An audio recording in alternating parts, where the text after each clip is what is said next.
bottom line on nuclear weapons is that when the president gives the order, it must be followed.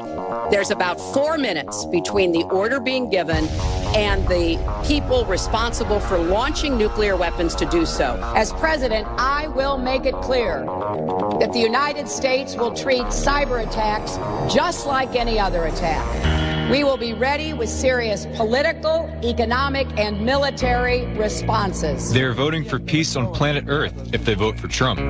But if they vote for Hillary, it's war. We came, we saw, he died. With her, you'll end up in World War III. I want the Iranians to know that if I'm the president, we will attack Iran. Right now, Senator, for us to control all of the airspace in Syria would require us to go to war against Syria and Russia. The U.S. military has just raised the threat level to DEFCON 2. Meanwhile, Hillary Clinton is still threatening Russia with military action following unconfirmed reports of further hacking. It's like she's not even concerned about the repercussions. Of course Hang on, not, guys. because she's... There's a really loud noise. All right, looks like we're having a little bit of technical difficulties. We'll try to get Leanne back on in a few minutes. When the president gives the order, it must be followed.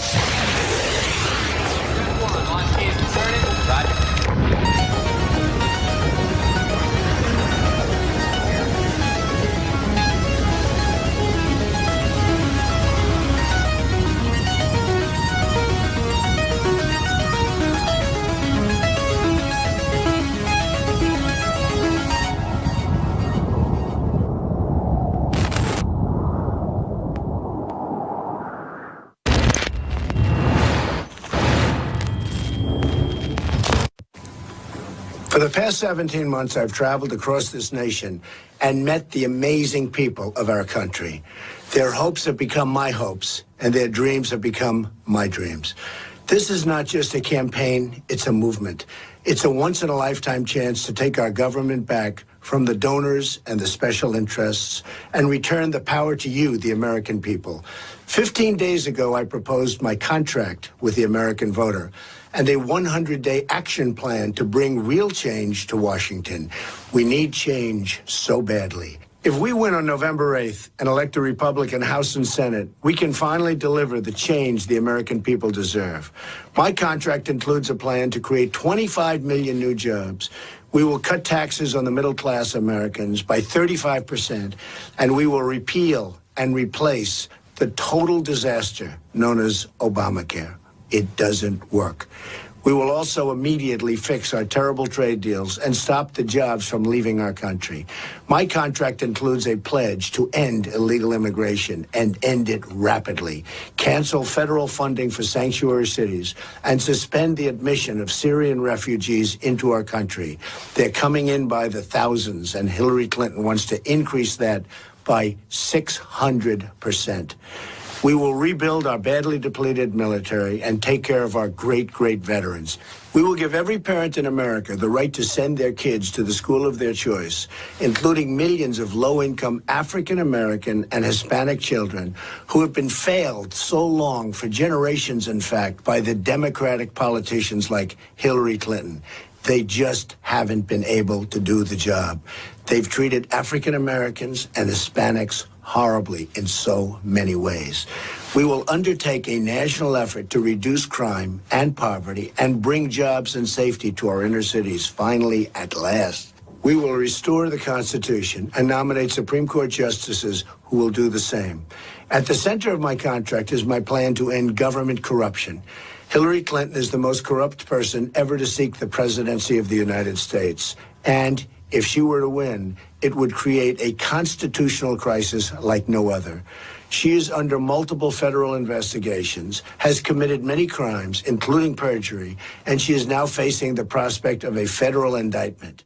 It's time to close the history books on the Clintons and to open a bright new chapter focused on the great citizens of our country. I'm asking for your vote and your help in electing a Republican majority in Congress so that we can finally change this broken system and make America great again. And when I say great, I mean great for everyone. Well, it's here. I tell you, to say that you could cut the tension in the air with a knife is a cliche, but it's absolutely true. I have never felt such suspense in my life. Quite frankly, not even when I was about to see my wife have our first child. This is the only thing I can describe it like. And the reason this is even more important than that is all of my children's lives are on the line now. Our entire future, our culture, our world. It couldn't be bigger. The parallels, the stamina of Trump. No one's ever shown anything like this. Not a 25-guy, you know, a 25-year-old special forces soldier. The will, the fact that he's taken so many attacks, the fact that he's so honorable, the fact that he hasn't wavered or faltered. And you know a man by his enemies. The enemies of Donald Trump are legion.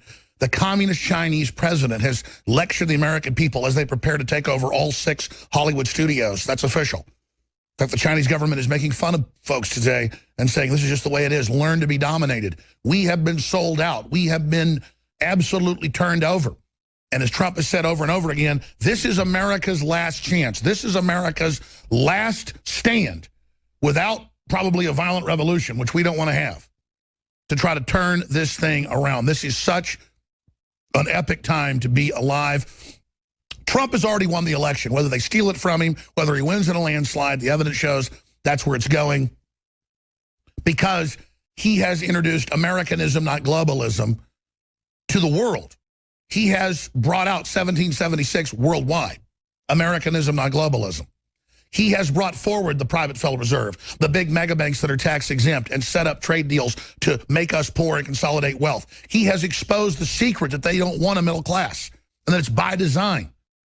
And now the WikiLeaks come out with them saying they want to make us poor, keep us in the dark, keep us dumb, under their control. They want to destroy health care with Obamacare to then have foreign multinationals come in and rip you off even worse. It's all so cold-blooded. People keep saying Assange was supposed to release stuff that would destroy Hillary. It has destroyed her. The mainstream media is just propping up the facade. Obama's been caught telling the federal government, Congress, the FBI, the world that he was never talking to Hillary in secret emails. In fact, he didn't even know about secret emails. It turns out they were engaging in thousands of emails between each other, and they said in the new WikiLeaks 2 weeks ago. So data dump 27 or something? We're up to 50 now? Just on Podesta, one guy in their system, it's this corrupt, where they're saying, we got to cover this up. POTUS has been using another server and his own secret email. They all do it.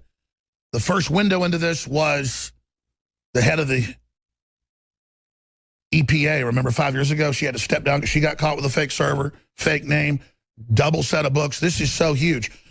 And Trump has won by making it okay to stand up to the bullies of political correctness that want to shut down free speech. Trump has won because he's helped put the nail in the coffin, the final straw on the camel's back of MSM. The Wall Street Journal and others reported last week that revenue in the third quarter for MSM newspapers is down 97.5%. That is supposedly one of your best quarters normally. That is total and complete free fall cardiac arrest, dead on the table. We knew the dinosaur media was on its last legs. You can stick a fork in it now. We're kicking off a 52-hour global transmission right now at Infowars.com/show. Our affiliates pick up the 4-hour daytime radio show, Infowars Live, 11 a.m. to 3 p.m. We have the nightly news every night, 7 o'clock Central. I come back Sundays, 4 to 6 p.m. with an abbreviated live broadcast. We broadcast Saturday. We did a special show. This is obviously so important, so historical. Wild horses couldn't drag me away. In the next 52 hours, and quite frankly, we're going to go past that. But from now until 3 p.m. on Wednesday, we're going to be live. Except for like at 2 or 3, 4 in the morning, we're going to air some documentaries and special reports that are really powerful. But we're going to be here with a live feed going out, transmission. Unscripted, teleprompter free, telling the truth with a huge raft of incredible guests, some of which we never had on the show, that are going to be here in studio. Roger Stone's going to get here tonight.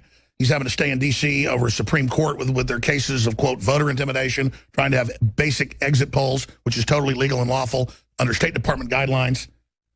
That looks like it's going to the Supreme Court because he just won in federal court at the highest level below the Supreme Court. But he's going to be here by tomorrow with us during the live 52-hour broadcast, and you're part of overthrowing the mainstream media and further showing how pathetic they are. Guess how many views? And this isn't about InfoWars. It's about just how they're such a joke. They say in the New York Times it's Trump's last stand. He's a big loser. CNN keeps saying he's going to lose. Hillary's already measuring the drapes. You know, he's way behind as they sample 9 to 46 points more. The low is 9. The high is 50.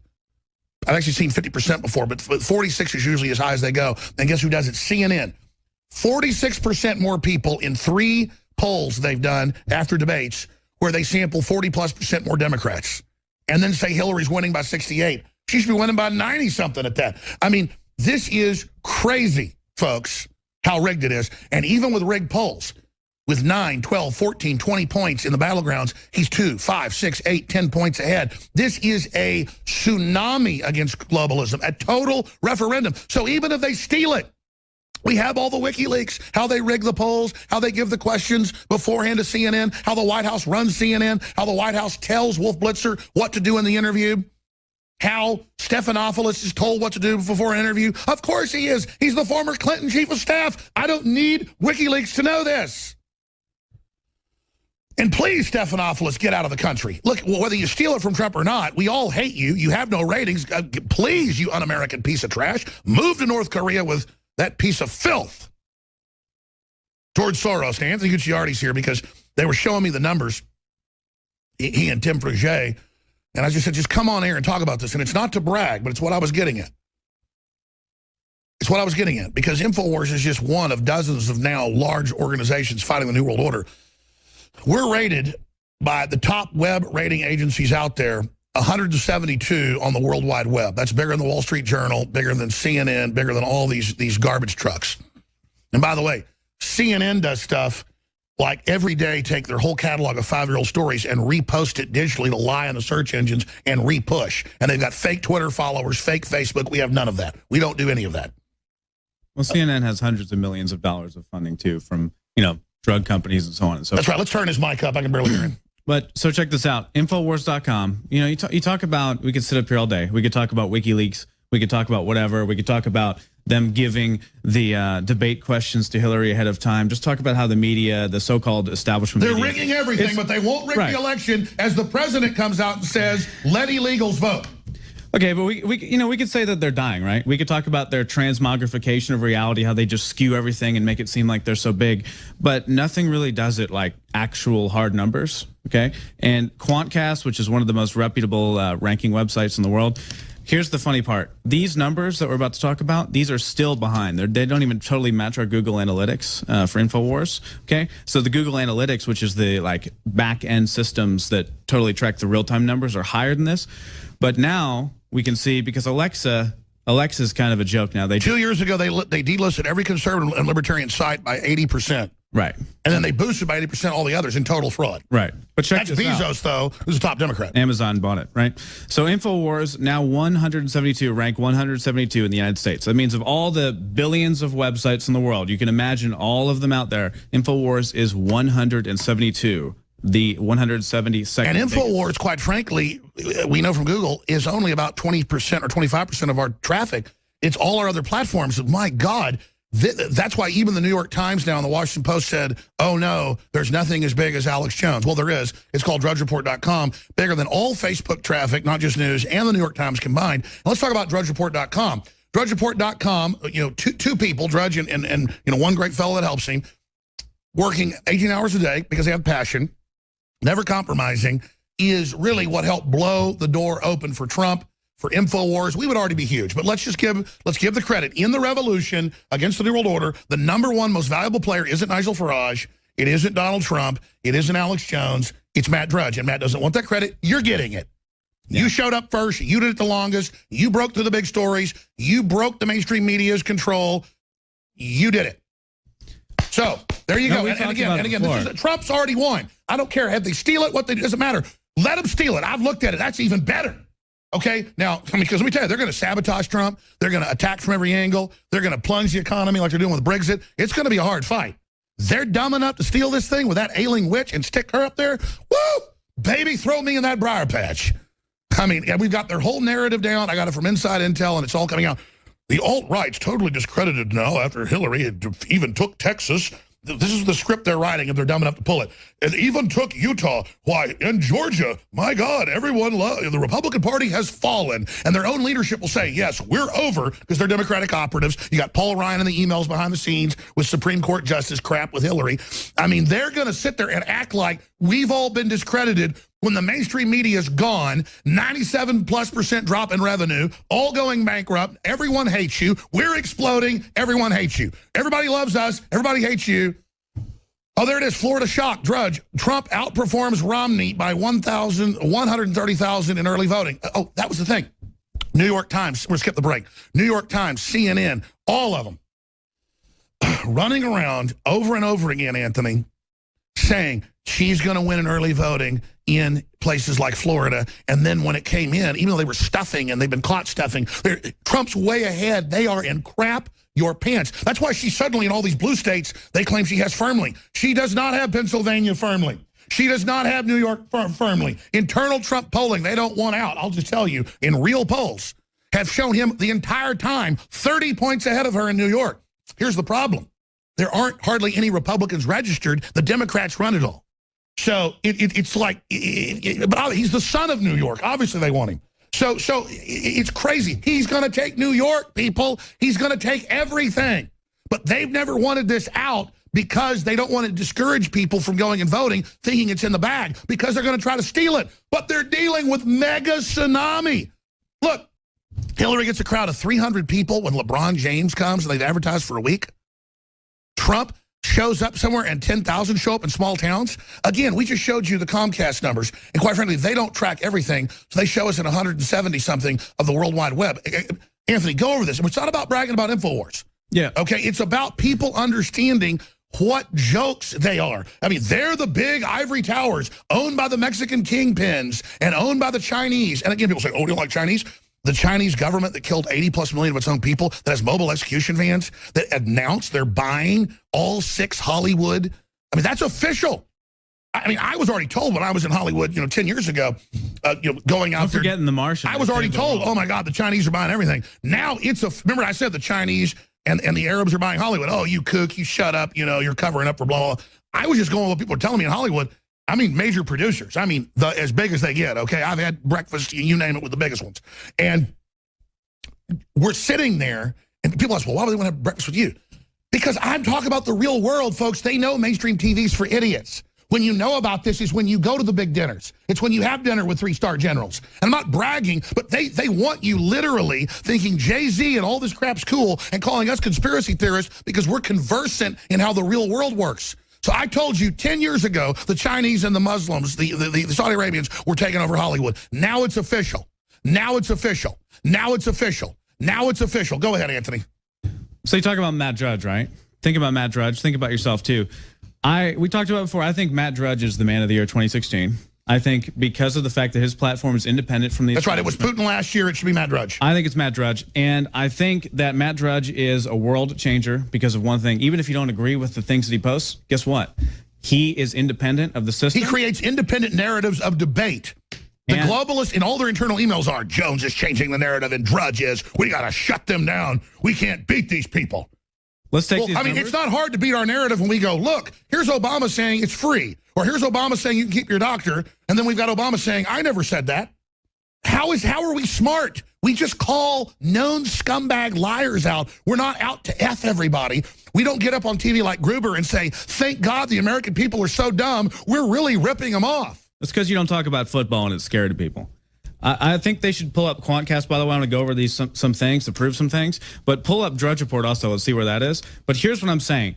There is an official narrative that must be carefully protected, and it must be put out, right? It must be projected with one loudspeaker, and all the news media companies, they plug in their auxiliary cable from this loudspeaker, so it's all the same thing, right? And that's why they're all such servants. They've got to sycophantically love the lying to keep their little place as a revomiter. Right. So look, there's Drudge Report, and by the way, the monthly is way higher than that. But okay, so here's InfoWars on this. Drudge is 101 on the World Wide Web, and from our Google tracking, it's more like number 30. But yeah, we're more like. So if we go to 172, there's InfoWars. Now look what InfoWars is higher than. Sears.com, CNBC, okay, it's beating out CNBC, Expedia, Wall Street Journal. I mean, just think about that for a minute. I'm reading these, it doesn't sound like much, but Wall Street Journal.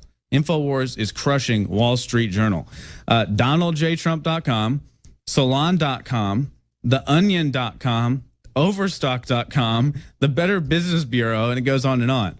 This is just one little sheet that I had here, okay? And can you imagine how much they hate us? Look, it's neck and neck, but it's actually beating if we have the real analytics. Anthony, we're not making it up that now we're having like 50 million extra viewers a week. I mean, this is important. Look. But that doesn't even, people don't even go to the website. Small. I know. Look at it, though, compared to BBC. Even these numbers, it's 40,000 less or 20,000 less, okay? So we're bigger than BBC. It's already bigger than BBC. The whole MI6 British worldwide brainwashing service. Bigger than BBC. That is a literal pedophile network on record. We have defeated them. And then that's why I have to say, if you really think about it, this man right here, Alex Jones, okay, even if you don't agree with everything he says, he did all this. He created all this. He made it independent. No, I'm going to say it for a second. Anthony, just stop. And Matt Drudge, because guess what? BBC is backed by an entire government. CNN is backed by hundreds of millions of dollars of mega sponsors that don't care about you. CNBC is a joke, okay? All these corporations and mega companies are being beaten by Infowars.com. And by the way, we didn't plan this today. I was planning to come on, as I did, and say Donald Trump's already won this election, whether they steal it or not. And then I was just thinking, yeah, but this is about the fall of the mainstream media. We have to declare this because we're still also humble. We're just in here fighting and warning people and analyzing and everything else. What this really shows is you are the man and woman of the year, listeners. You are the people that broke with the globalist. You're the people that educated your friends and family. And now they're in free fall. So the only way we lose, which is very hard to do at this point, is to believe their next con game if they steal it from Trump and then just believe, because that's the new narrative, that alt-right has been discredited. Now see it everywhere. Trump's going to lose, and the stuff they're talking about, Brexit and New World Order and not letting billionaires be tax exempt and not launching wars, that's warmongering, the total upside-down world. Don't listen to them. They're discredited. No, this is absolute poison to them. This is cyanide. This is high noon to Count Dracula. As I say, this scares the living hell out of them. And I'm here to tell you, I love seeing all these new, slick, smart sites pop up that get it. And they're not regurgitating what I say. They get the real narrative because what we're seeing is really what's going on. It's not going through filters. It's a historic understanding. It's the globalist own admissions. We get WikiLeaks, and it's literally everything we've ever said, except a little bit worse. Because I read hundreds of history books. I've studied it. I've had them try to buy me off. I mean, I've been in the trenches for 25 years, on air for almost 22. And again, so we're not up here announcing this. No, let's be clear. We're not announcing it to make ourselves feel big, okay? The difference is I work 18 hours a day because I know I have a responsibility in this position. I have a responsibility to beat these people because they're going to come after us if we don't win. I mean, this is definitely life and death now, folks. And you have to understand, we are here to let you know you're big, you're strong, you're incredible, you're amazing, you're just as important as any of these people in mainstream media, as Matt Drudge. Matt Drudge years ago would always tell bloggers and people, and folks, you're just as important as the New York Times. And he was building confidence in people because it was true. And again, it's not kiss Matt Drudge's ass. We have to recognize the models of truth and justice and the return of Americanism that made us the apple of the world's eye. Sorry, Anthony. No, exactly. I was going to say it's individuals that represent a shift. Okay, you're the opposite of someone that wants. You don't even want to talk about this stuff. That's why I had to force you to talk about it. You don't want to sit up here and so-called brag. It's not bragging, though. You've been coming in for weeks like we're number 200, we're number 195. Guess what? It's the millions of people that actually go to the website, and it's the millions of people that actually care about stuff that make it possible and make it happen. They need to know we're winning. Representation. We're not just saying we're not just saying we're getting 50 million extra views a week now. We are. I'm not just sitting here saying you're so amazing. I'm saying look at what has happened with the cultural and intellectual shift in the country to where people actually get. Oh, you're right. We need to celebrate. We need to celebrate. And I prayed to God on air and privately that people be awakened, that there be a paradigm shift. And Donald Trump is that answer. But don't get mad at God, folks, if it doesn't all happen right away or they kill him, because that's probably what they're going to do. I'll be frank with you. And it's very, very powerful time to be alive. Thank God he's so fatalistic. And I mean that in a good way. Trump knows exactly what he's doing. He's committed. His sons are committed. And I just want to salute everything they've done and what they've put on the line. We are totally behind Donald Trump because he is the main target, folks. People are pissed off with what's happened, and they've been sold a lie, and they realize it, and they realize the symptoms of the sickness that is the complete tumor on society. And no matter what the resolution is, this is proof 100% that people actually care, and people That's are right. so-called waking up. People are actually aware of all this, and the facade of the media system is So I'm going to say it again. Correct. I'm going to say it again. It's all rigged. They admit it's rigged. They've been caught it's rigged. They're going to tell you Donald Trump lost. Donald Trump is going to win in one of the biggest landslides in U.S. history. And the insiders all know this. They just didn't want to build confidence too much, so people didn't go vote. Hillary is done. I mean, she is absolutely in shambles. She is losing. They are telling the military right now, get ready. It's going to be given to Hillary, supposedly, stand down. So, folks, they can false flag. They can launch new wars. God knows whether you're going to see helicopters, at the White House like you see in Turkey or something, and jets in the sky. I mean, I don't know, man, because I'm not involved in it all, but there's people on planes. There's stuff going on. There's folks. There's major movements. There's world leaders on the phone with Trump. This is huge. So while we're sitting there saying, wow, we're huge, the mainstream media is in trouble, understand when we come back, massive election fraud confirmed across the board, huge corruption taking place, new WikiLeaks, all the big guests, 52-hour broadcast. We're not out of the woods yet, but we're in the fight, and we're taking action. I want to, by the way, commend our crew, not just the listeners and everybody else in GCN as well, all of the crew that makes it possible. You, the listeners, your prayers, all of it. We're all in this together, and doesn't it feel good to see the tide turning? This is amazing. I salute you.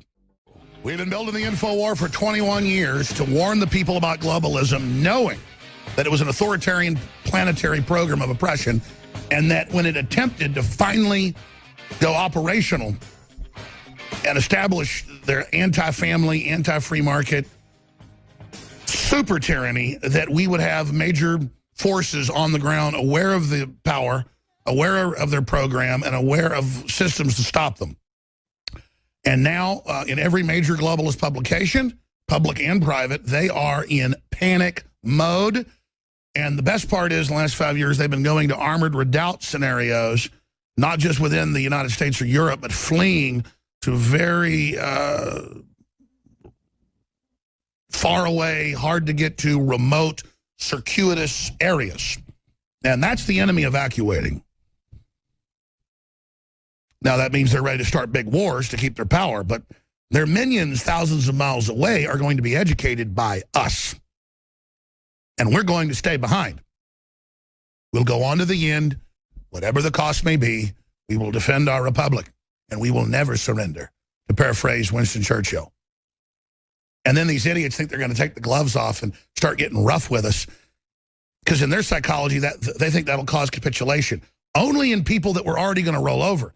In the real men out there, and women as well, you take the gloves off, which you've already been doing. What effect did that happen? Persecuting whistleblowers, going after the press. What effect did that have? Your whistleblowing problems are 100 times what they were a decade ago, aren't they? You just don't really know human nature. Just like Hitler, I'm going to a bunch of clips, the latest election news here in a moment, but just like Hitler was winning World War II, and this was declassified decades later, and British intelligence came up with a plan to fly a bunch of Lancasters over and bomb the government district in Berlin to piss Hitler off so that he would take his bombing off the airfields and factories and then bomb central London. And they went, they bombed it. They didn't even have the bombers really even do it. They barely made it back in a sneak attack. And it totally got the German high command. Well, they told Hitler it was a trap, but he didn't listen. And he sent then his forces to start the Blitz, which then only made the Brits go from not wanting to be in the war, because they knew World War I had been wrong, and they'd been on the wrong side and started it with the Austrian-Hungarian Empire. A lot of Brits were like, whoa, we don't want another war. But, Hitler started bombing neighborhoods and killing a bunch of kids? That's why I say, they start doing atrocities, they start killing patriots, just let them. They kill me, don't riot, don't do a thing. Just take action and don't comply with them. Same thing with Trump. Just keep moving forward, Americanism, not globalism. Don't let them trick you. We're going to win economically and in the info war. We're going to win. I've had major debates with people that have overthrown countries, you name it, multiple folks, and they were all hot war, hot war, hot war. And I'm like, no, you watch. This is 10 years ago. We're going to win this in the information war. And it's crazy how right I've been. It's actually, I'm a very humble person, and then it's not a good feeling because then I'm like, well, if I get this more than almost anybody else, I have this giant responsibility. It's really crazy. And that's why they spend all their time clipping me out of context to make me look like a goofball. All that does is make people come to the show. God turns their best attacks into our greatest gifts. But the responsibility we're all in is incredible. And all of you that got made fun of by your neighbors or your pastor or your school or your coworkers, your boss, your employees, all of you that stood up for America and talked about globalism and exposed it, I salute you, because let me tell you something. You're the reason we're kicking New World Order butt right now. You're the reason they're being forced to cheat out in the open. You're the reason they're having to uncloak. And making them uncloak and attack is going to bring them down. Now, got a bunch of clips I want to get to. I meant to ask Nico, can I have the full schedule? I know some other guests are being added, but I'm going to be on tonight, again, like 8 to midnight, basically. We got a bunch of other guests and hosts coming in, but I want to start telling folks we're going to post the roster of who's going to be on in the next hour or two at Infowars.com/show, where there's the free audio and video feeds. And the biggest activist thing you can do is send those links out to everybody. And if you go to drudgereport.com, Drudge in the top right-hand corner is linked to Infowars.com/show. Let's symbiotically return that favor. In everything we do, let's send out drudgereport.com, tip of the spear, spread it. Drudgereport.com, carry the spear, throw the spear, whatever term you want to use. Use the spear. Florida shock. Trump outperforms Romney by 130,000 in early voting. Huge. And again, by the way, what an omen. Janet Reno, I'm not going to get into her, but you know, with all this stuff in the new WikiLeaks about little kids in the hot tub waiting for you and, you know, all the rest of it, I can't say 100% that's sex trafficking, even though the NYPD is saying they're looking at it, and Weiner is sending stuff to underage kids, and there is Satanism and all the normal trappings, and the Epstein and the Lolita Express plane, and Eric Prince coming out and saying he has sources. That guy never pops his head up unless it's something hardcore, and he's been very accurate in the past, saying he's got sources that it is a pedophilia network. Good God.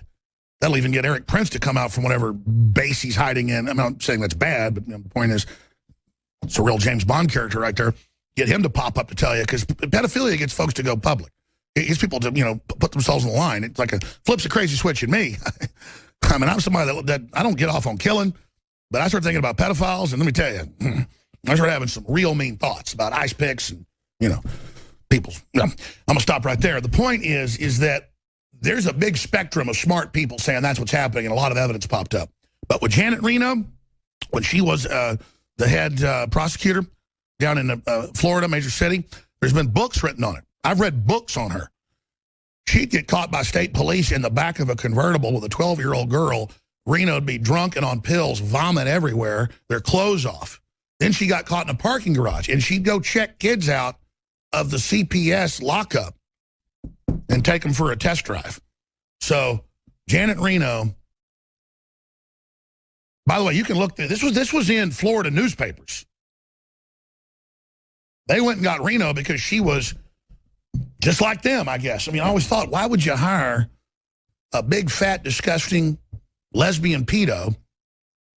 And why would you do? Because she's totally compromised. Died of Parkinson's. It's funny that Hillary and Bill both got that. You can see it. And I know a lot of great folks have Parkinson's. It's a very, very sad thing. Very, very bad degenerative disease. It's happening more and more because of all the heavy metals and vaccines and the rest of it. But Janet Reno, I saw this hit piece on me the other day. It was like, Alex Jones wanted people to blow up Fort Hood. It actually said that. She totally made up. Didn't show where I said it. Just Alex Jones hates the military. And Alex Jones says, he's actually said this, just to show you how evil they are. It's not about me. Alex Jones says the most evil group in America that funded the Nazis and the communists is the National Guard. It'd be like saying I said, you know, buckwheat funded Hitler or something. It's just like, what? And then it goes on, and he's a major follower of David Koresh and believed in his religion and followed him. With no proof, no link, no nothing, other than we built a memorial church for all those that died, because my listeners got involved and did it on their own. So I was doing a broadcast out there, and one of the surviving Davidians said, we were exposing what Reno did. And then I said, I want a plaque here for the dead ATF people. They're, I don't agree with what they did, but this is for everybody. We paid and even had a plaque put for the ATF, and it turns into, I followed it. I said David Koresh was a cult leader and a bad guy, and they should have arrested him in town. He had a business in town, and the sheriff pointed that out of that county and said it was wrong, and they burned that place up and killed those kids. David Koresh was a cult leader and bad and should have been arrested. And here's a plaque for the dead ATF, but what you did to the women and children was wrong, and we built a memorial church for everybody that died, and you turned that into, I want to blow up Fort Hood, and I support David Koresh. Again, that's why I have such a kinship with Donald Trump, because I see him go through the same stuff. Mexico, Latin America, great people, hire a lot of them, wonderful, hardworking people, really good people. But I'll tell you, a lot of criminals are coming across, and they let them come across, and a lot of rapists, a lot of killers, and you got to do something about that. You just can't have the border completely wide open and just let people be here. Got a lot of bad people coming in. We got to go. Yeah, Mexico, a lot of bad people, a lot of criminals, and then they would just lie and say he said all Mexicans. It's what they do.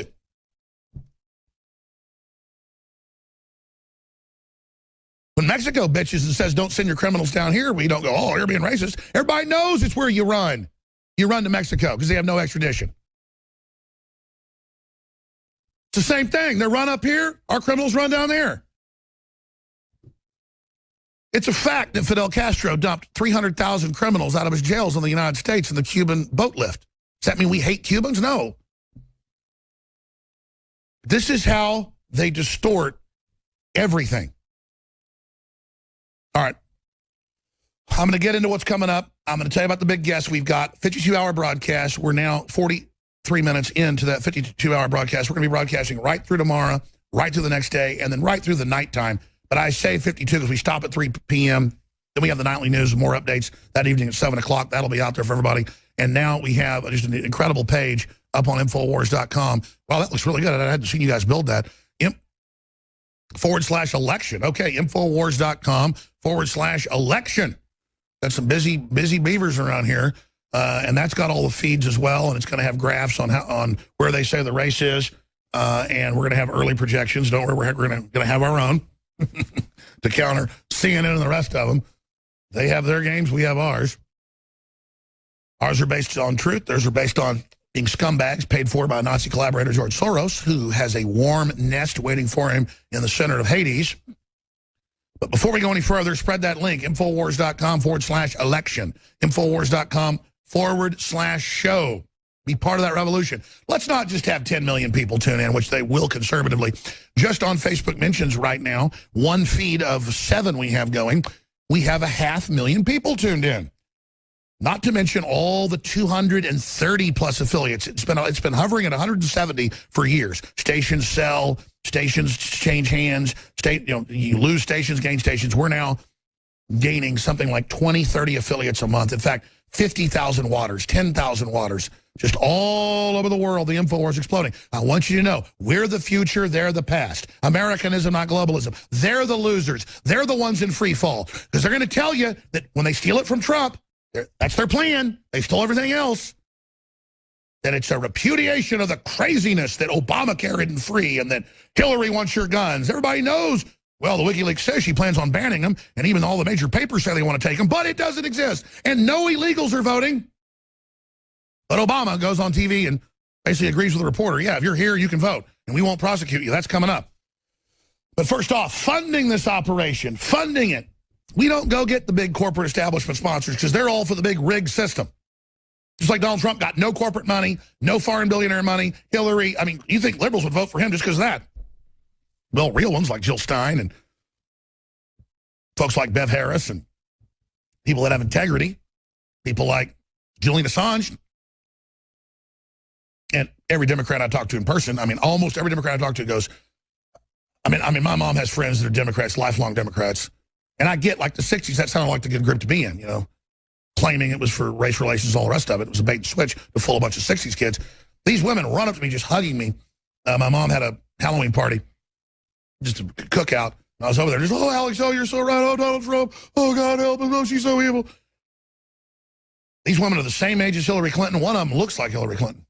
And they had tears in their eyes. And this thing, I used to maybe cry on air once a year when I thought about some dead kid or something. Now it's all the time. Not because it's the energy and how epic this battle is and how incredible this is. I never knew why, as a kid, I'd get a tear in my eye during the Star-Spangled Banner or during the Pledge of Allegiance.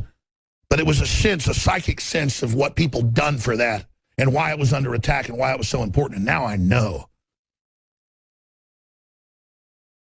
Now I know why they want to pull America down and why we're the testing ground of all the GMO and all the poison and all the garbage.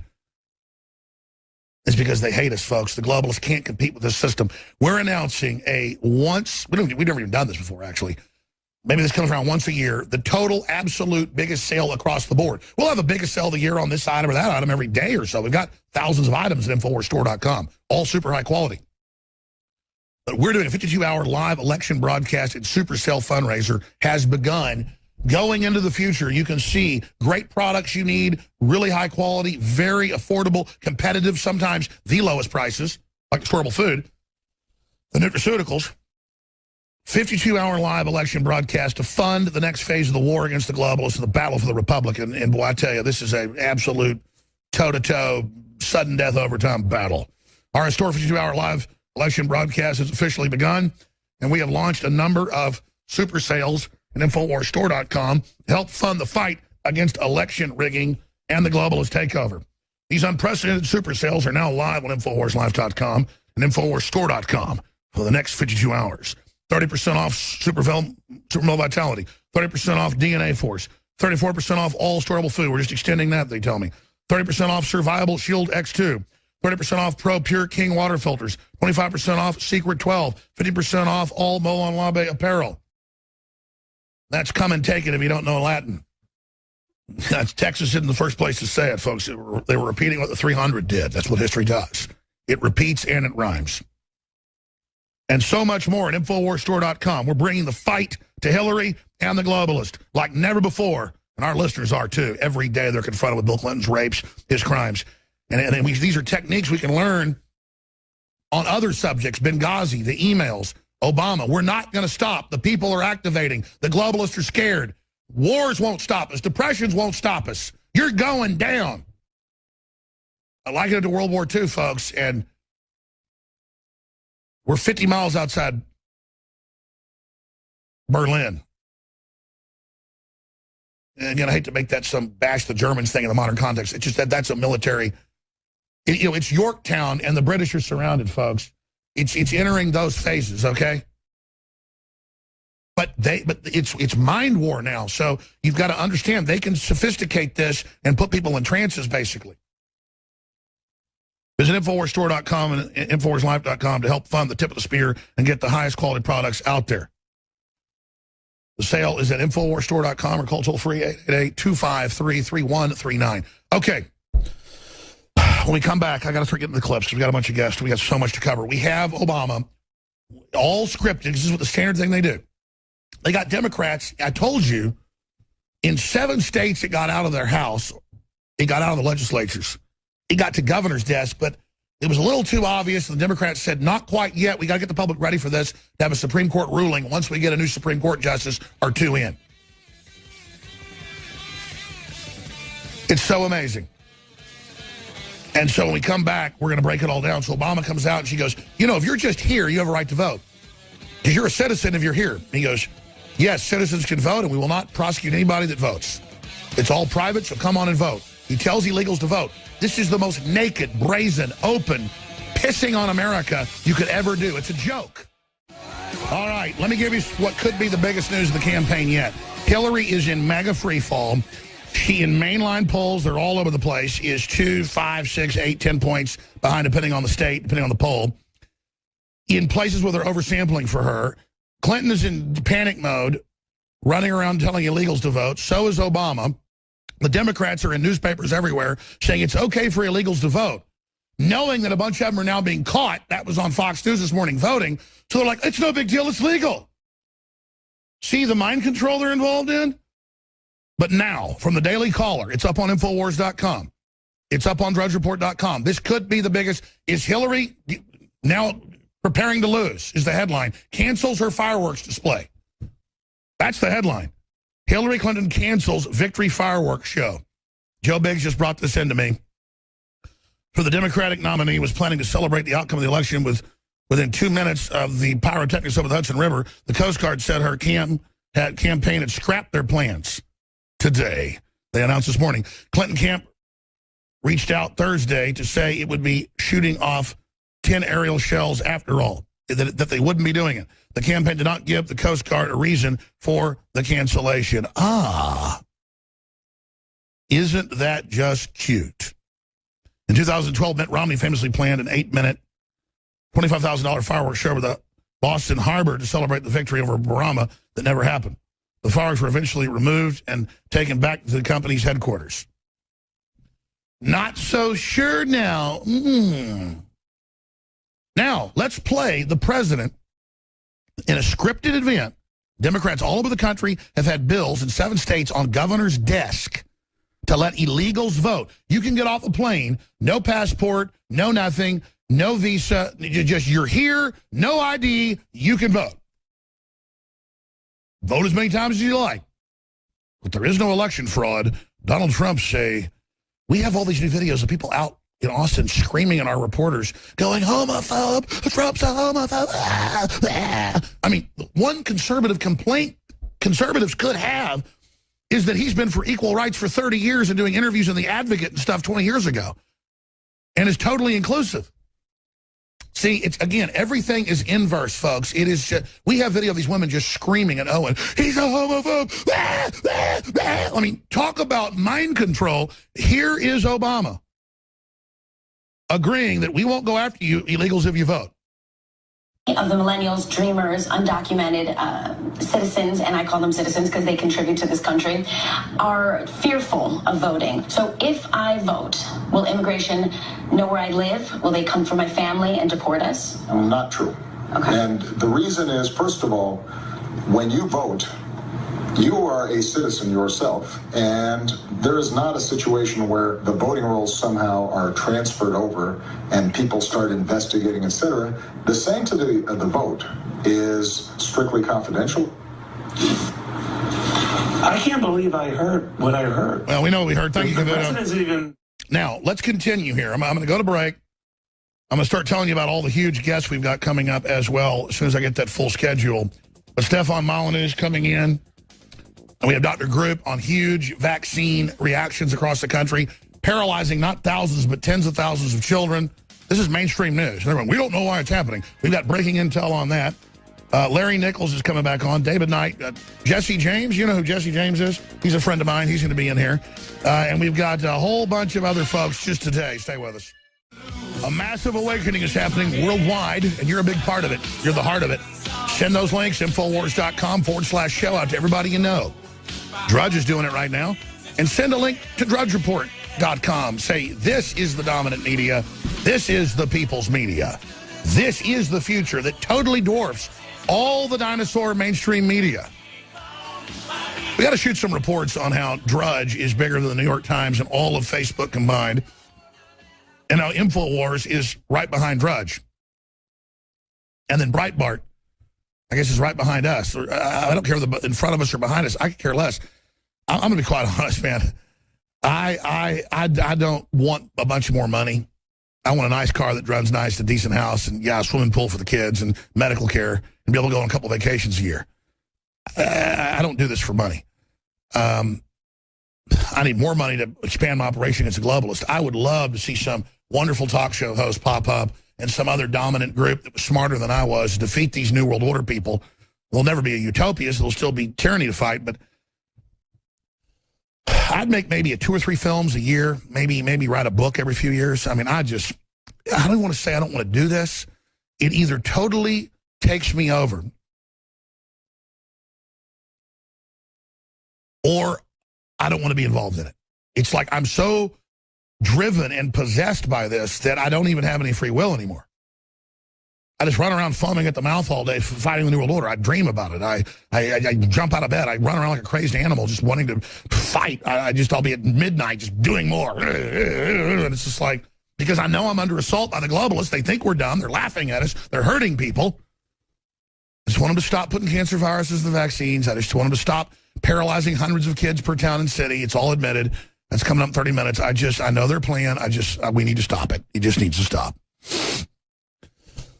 Because I want to go hiking. I want to travel the world. I want to do stuff. I do not want to sit here talking about Hillary Clinton all day. I'd rather get Trump in, cut the taxes, fix a lot of stuff, have a lot of détente, pressure China to reform. Trump gets off the reservation, try to keep him in line, and just not. And I want to work 6-7 hours a day and see my kids. You know what I mean?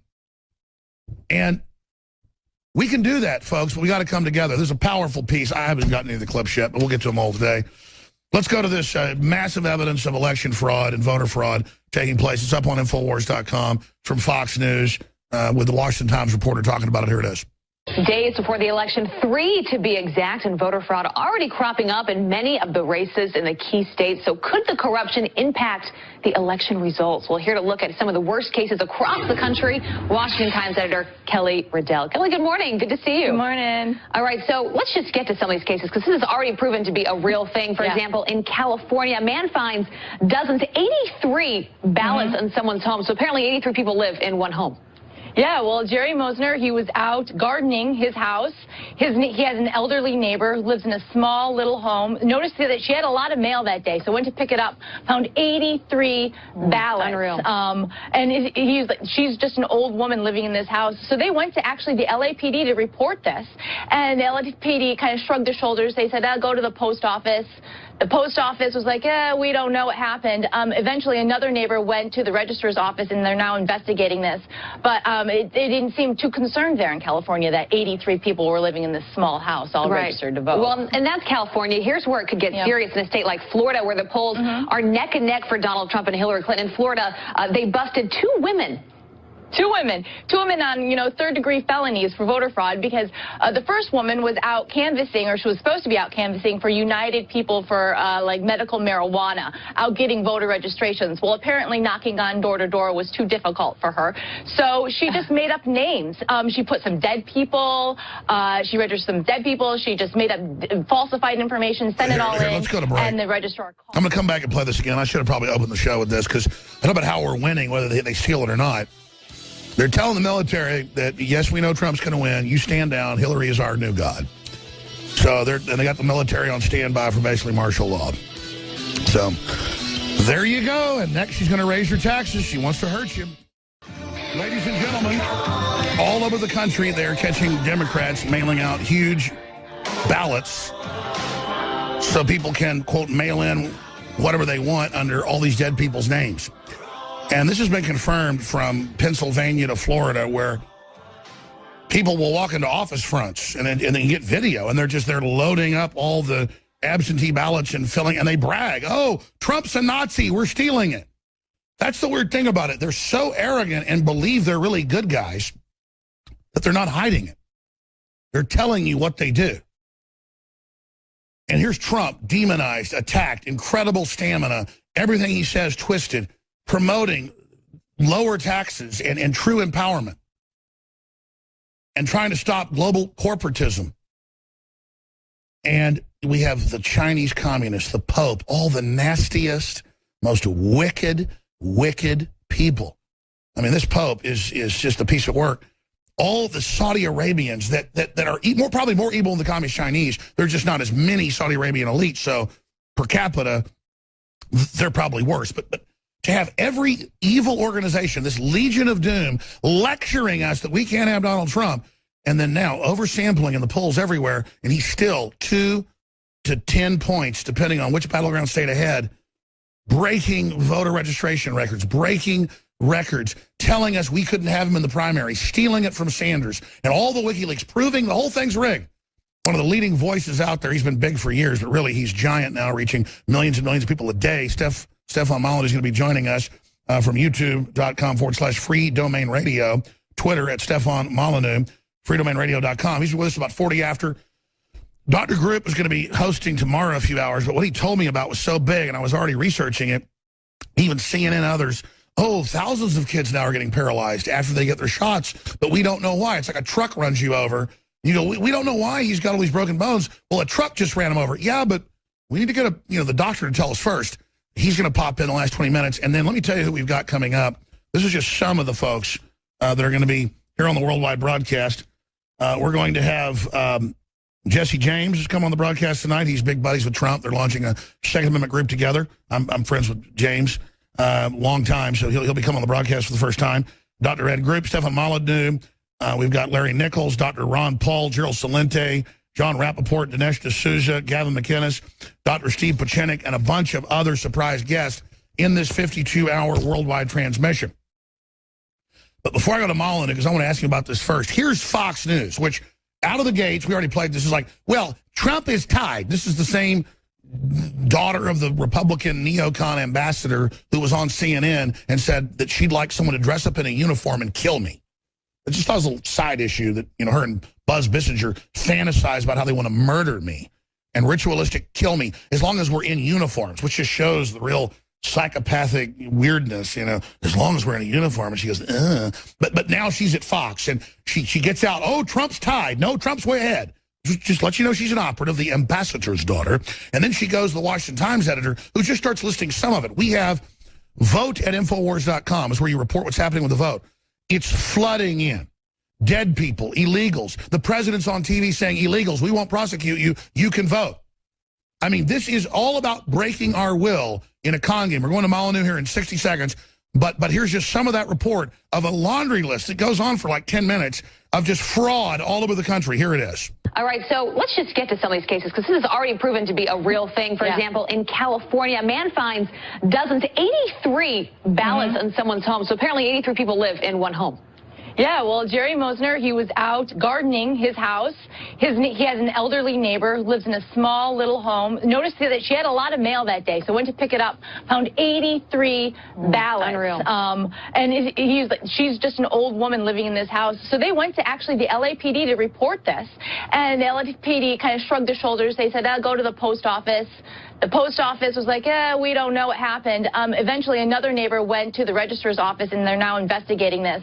But they didn't seem too concerned there in California that 83 people were living in this small house, all registered to vote. Well, and that's California. Here's where it could get serious in a state like Florida, where the polls are neck and neck for Donald Trump and Hillary Clinton. In Florida, they busted two women on, third-degree felonies for voter fraud, because the first woman was out canvassing, or she was supposed to be out canvassing for United People for medical marijuana, out getting voter registrations. Well, apparently knocking on door-to-door was too difficult for her, so she just made up names.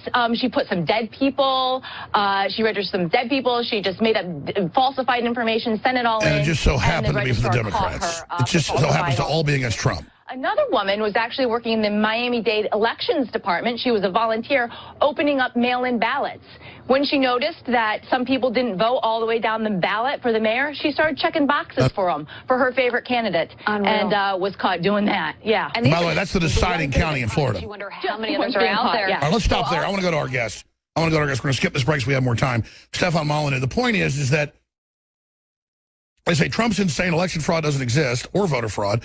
Well, when you organize voter fraud, that's also election fraud.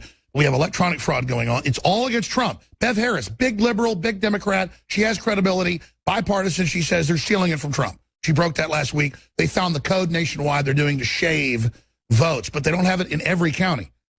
And a few states don't have it. So, again, it's kind of a cobbling of fraud. Early projections and other ways they're going to do it. But then Obama says there's no such thing. I'm insane. Trump's insane. But we're having the UN, the EU, and everybody else go out and sue Donald Trump and everybody to stop exit pollers, which are legal and lawful. Now, the State Department looks at third world elections to make sure they're open and free.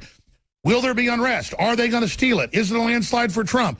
I want to get his take on all of this. Stefan Molyneux, can you feel the energy, my friend? I got to tell you, Alex, I've never been a big sports fan for watching sports, but getting pulled into this election cycle and being so interested in the outcome, it's kind of like watching a football game where the winning team gets to rule Western civilization for the next 1,000 years. So pretty damn important. It is quite an intense time. So it's the most important game ever. Yes, this is where it all comes down to. This is literally the winner-take-all election, because if Trump gets in, then the Republican mandate, at least the ones that the Republican people want, the Republican supporters want, not the one that the rhinos have been bait and switching Republicans with for the past couple of decades, they get their mandate. If the Democrats get in, they're going to legalize, of course, all the illegal immigrants. We already know that the media is largely in the tank for them, and they will be unbeatable statistically for pretty much ever. And I love how I'm sitting here babbling and you crystallize it perfectly. Walk through this. The U.S., for all its problems, is the inheritor of Western civilization, the new Atlantis, Francis Bacon, the Renaissance, the Rosicrucians, whatever you want to call it. That idea. Here we are, all this wealth, true liberalism, all this freedom, being pissed on by the multinationals, telling us we're not the liberals when we are the original liberals. We're the folks that ended slavery. We're the ones behind it. So we're now learning to live in this mind control zone. As you said, this decides where Western civilization goes for a very long time. It's such clear choices here. Break it down. Well, okay, so the question is, are the rulers below or encapsulated within the rule of law? This, of course, has been something that Western civilization has been fighting for over 1,000 years. You could say back to the time of Socrates, 2,500 years ago, we've been trying to put this control, this lid over the power of the rulers. And I think we can see with the, 5 now, I guess down to 4 after Comey's review of a tiny subset of the 650,000 emails said that they found no smoking gun of intent, which of course nobody expected them to find. We've got 4 other FBI investigations into Clinton associates of their immediate families. And this Clinton stuff has been going on for decades. As you know, you've been covering it for a long time. I've been observing it for a long time. Are the rulers below the rule of law? Can they be encapsulated and controlled by the rule of law? If not, we're back to monarchy, but a very well-armed monarchy, and a monarchy with incredible electronic surveillance and control tools, a monarchy with powers we never could have anticipated in the past. Or are we going to put government back under the rule of law? Are we going to have debates about ideas rather than demographics? It all comes down to tomorrow. That's right. And again, it's the most racist thing ever when Christians and patriots come, real Christians, and get rid of slavery worldwide. England bans it. And then somehow they turn it around when we're the ones making it not about what color you are, but what you stand for. Now under the Democrats and with all the minorities, as if they were going to be more altruistic or better than a white person. No, they're just the same. They're being turned into little Klan members. And we're hearing the most racist crap ever. And the colleges are all self-segregating. And we're hearing taught white people are inherently the problem and must be exterminated. It is just, as a classical liberal, it totally flips me out that it's such a quick move to this. But the left, you know this as well as I do, I'm sure, but it may be new to your audience, Alex. The left doesn't care about minorities. They don't care about women. They care that good people want equality for the races. They care that good people want equality for the gender, for the sexes. And so what they do is they say, well, we care about blacks. Well, how much do they care about Clarence Thomas or Herman Cain or other black Republicans? Well, they generally try to destroy and smear and all that kind of stuff. How much do they care about some of the amazing women who were on the right? That's right. They bully them and they treat their people like they own them. Yeah, it's not about, it's trying to take our natural care and concern for equality between the races and the genders and turning it against us. It is a lever, it is a mechanism to use our best and most noble qualities against us. It's a way of advancing socialism and collectivism and central planning, using our sympathies for various groups. They don't care about these groups other than a sort of pinion or ratchet way to get into more and more power. That's right, and we see it in the WikiLeaks, how they're dividing groups, how they want to, quote, keep us dumb, keep us in the dark, keep us confused, keep us poor. I mean, I knew all this watching them, but I knew they were telling CNN and MSNBC what to do, but it's all there, a total blueprint. How does Hillary survive this, even if she steals it? I mean, is this not a classic Pyrrhic victory? Well, of course, it would depend on how stern Congress would be in the aftermath of a Hillary presidency. Would they go after her for some of the alleged law-breaking activities that she's been engaged in? Would there be an impeachment? That would be up to the spine and resolution of the Republicans in Congress. And of course, I'm not exactly sure where that stands. I think that they've been stiffened up a little bit by Trump, who's lent them some significant free market spine. But I don't know if they would have the resolution to go in. It would really depend maybe on the Republican voters to see how staunch they would be. But Alex, at what point, this collusion coming out of the WikiLeaks, coming out of the DNC leaks and the Podesta emails, the collusion between the Clinton campaign and various media outlets, dear Lord above, Alex, at what point is this just a campaign donation? At which point are they just going to be registered as PACs and be honest about it? Well, that's why they want to take all libertarian or conservative or any other anti-war, whatever they don't control, and make that political speech something taxable, controllable, because they're going to be exempt from all this, just as they've been with the whole IRS persecution. No 501c3s to conservative groups or libertarian groups or veterans groups or gun groups, tens of thousands of their groups. It truly is, as you say, a monarchy where they hand out the licensure, the letters of marque, just like Obamacare, thousands of waivers to big companies that don't have to do it, but I have to do it. Well, how do I compete then? Well, I don't. I'm supposed to go away. And this is the amazing thing when you think of the amount of cultural and educational and academic force behind the Democrats, that they're still faltering at the moment. You know, the Democrat-controlled government schools controlled children's minds for 12 years, indoctrinating them into big state, big government policies. You have the withholding of information in crucial elections, like blaming Benghazi on a video when they knew it was false. You have the importation of tens of millions of immigrants from the third world. They're inflicting children with super guilt if they're white, and then teaching minorities who are a majority to hate, because they're now a majority of the schools, to hate the white kids. They are inflicting them with all this environmental crime. They're creating basket cases. Sorry.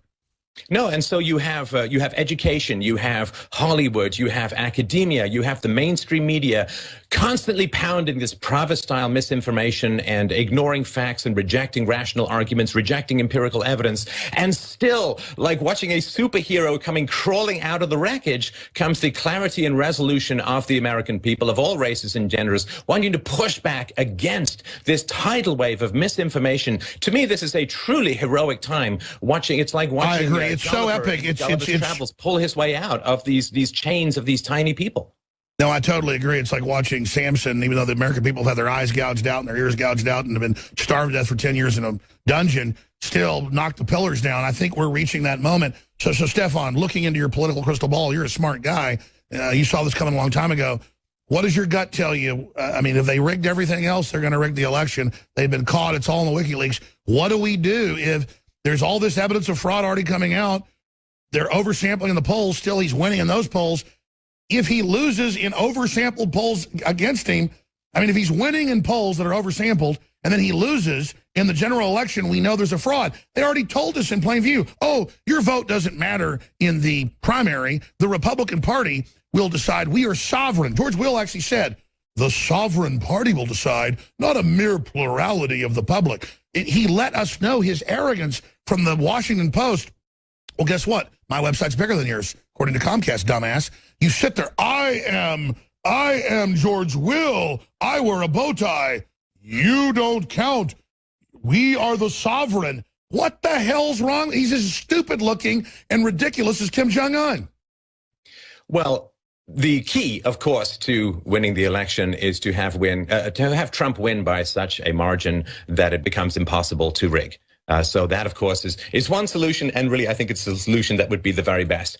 If it's close, or if there appears to be some significant manipulation of the vote, if it wasn't Trump, I would say that the Republicans would probably cave. But Trump is a fighter. Trump is somebody who, as he's always said, you hit me, I'm going to hit back harder.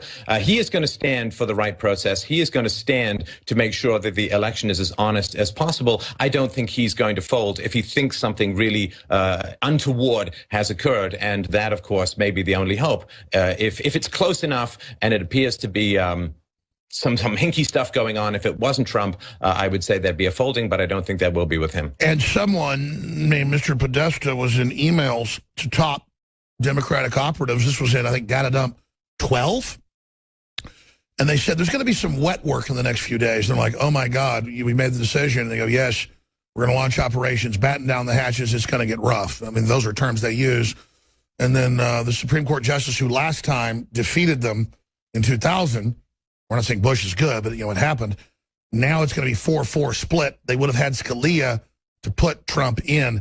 So Scalia sleeps with the fishes. And then the Washington Post, the same publication, let us know a month later, oh, he was in a secret society when he died, and there was a pillow on his face. Bye-bye. I mean, they just throw it in our face. I think the key thing to understand for me about the left, Alex, is that it's impossible to really fathom their motives and their machinations without understanding that they're addicts to power. And if you've ever known somebody, and I hope you haven't, but if you have ever known somebody in your life who's a real addict, whether it's sex or gambling or drugs or alcohol or whatever, they will do anything to get their drug of choice. They will step over bodies. They will destroy their lives. They will lose their savings, their marriage, their relationships with their children. Look at the Clintons. Look at the Clintons. Look at the Clintons. They are everywhere they go. We learn at the State Department, you name it, White House, they steal everything. They're mentally ill. They are addicts to, they believe everything is theirs. They have this total entitlement mentality. And they'll be as nice to whoever holds that power. In this case, it happens to be the American electorate. And of course, the complaint has been made by African Americans, and I think quite reasonably, that the Democrats will kind of bungee in and love them to death every time they need their votes, and then they'll bungee back out and leave the inner cities to continue. Look at Haiti. Look at Haiti. Yeah. Yeah, they bungee in and they say all of these wonderful, great things are going to happen. And as soon as they get what they want, you know, it's like a drug addict who comes to you because they want to borrow $50. Well, they're real nice to you until you give them the $50 and then they vanish. And then they're only going to come back when they want more. So if we frame the left as addicts for power, then I think it's a lot easier to understand how they operate and what they're doing. There's no particular standards. It's just, can I get the next hit of my drug of choice? Well, let me give people a little insight into Trump's psychology, because before I started endorsing him, I did a lot of research, people that know him. If it's a big, powerful corporation or a group, he's obsessed with beating them. And nobody's going to cheat him. But with little people in his organization that work hard, it's almost like he has this, almost like a white guilt or something. He like promotes minorities, women, puts them in charge. They work hard. He gets super loyal to them. That's why Jesse Jackson gave him an award for hiring record numbers of black folks and putting them in positions of power. And the truth is, when he says, great energy, I love, you know, black people, it's not a patronizing thing. Trump likes like real people. I don't know. He likes energy. He likes not putting on an act. He likes confidence. And he likes boxers. He likes men. And he can't stand going to these black areas and seeing what horrible squalor it is and the corruption and what the Democrats have done. He literally sold people on LGBT freedom. The Democrats wouldn't even mention it. Hillary wouldn't even do it. Okay, he literally sold everybody on reparations, which you shouldn't do reparations because whites did something, but okay, let's have tax exemption for black folks in these areas. Let's have tax credits to move businesses in for people that actually want to take advantage. Yeah, sure. Let's help groups that have been disadvantaged. With the tax code, you know, instead of these elite billionaires, the black people should be falling down before Donald Trump, what he's done. It's total trailblazing. Instead, we go out in public and have groups running up screaming, you homophobe, you support Donald Trump, you son of a bitch. And I'm like, we've got it on them. What are you talking about? He wants to kill gay people. It's total made up crap. Well, okay, first of all, Donald Trump has the amazing ability, even though he grew up relatively privileged and, of course, is immensely wealthy. But as far as I've read and what he said and the people I've talked to, he likes hanging out with the construction workers rather than the sort of black tie affair. No, that's it. He doesn't like the elites. The cab drivers. And he's got the common touch. He's got a huge amount of power. He's vastly intelligent. The man's a complete genius. I mean, he just wandered into politics and is winning against somebody who's been in politics for decades. That's immensely impressive. That's like a boxer wandering off the street and taking down Mike Tyson. I mean, you've got to give the man some props for his skills, his resolution, his courage, his thick skin, his dedication, his passion, and his seriousness. There's almost nothing more powerful in public life. And they say no one has ever campaigned like this. He is the total presidential material. Look at him. You imagine him negotiating 5 events yesterday? I mean, good Lord, that is I don't know how much coffee I'd have to drink to do 5 giant speeches in a day, but the man's 70, and he's a complete workhorse and a powerhouse, and he has this capacity to connect with the needs of the people. Well, here's what happens. He thrives on beating people that are trying to suppress him. And he sees America, he sees himself as America. That's why they're so scared. They figured out, oh my God. We're on the march. We'll be back with Stefan Molyneux. You know what they hate, though? This is Jones Show, because this is the animating contest of liberty. They teach us to be lackadaisical, not care. They want us to take our normal instincts to be politically and culturally involved and put it onto the prosthesis of sports. That's like having sex with a blow-up doll, folks. It isn't real. Not against sports or anything, but I played sports. But if you're not watching family or in it yourself, it's a joke. That's not what grown men do. In business and life and your family and your house in order, that's where you have all this wargaming and knowing factoids. Not, you know, what size jockstrap some guy wears, you know, that's in the NFL you like, and, you know, men slapping each other on the butts. I mean, it's fine if you want to do that in your own private time, but That's not our religion, is what I'm getting at. And we've reached this tipping point now where people are into politics, they're awake, they're involved, and Donald Trump was just that magic little sprinkle in this whole recipe that is just exploding. And there's going to be more. So don't freak out if they steal it.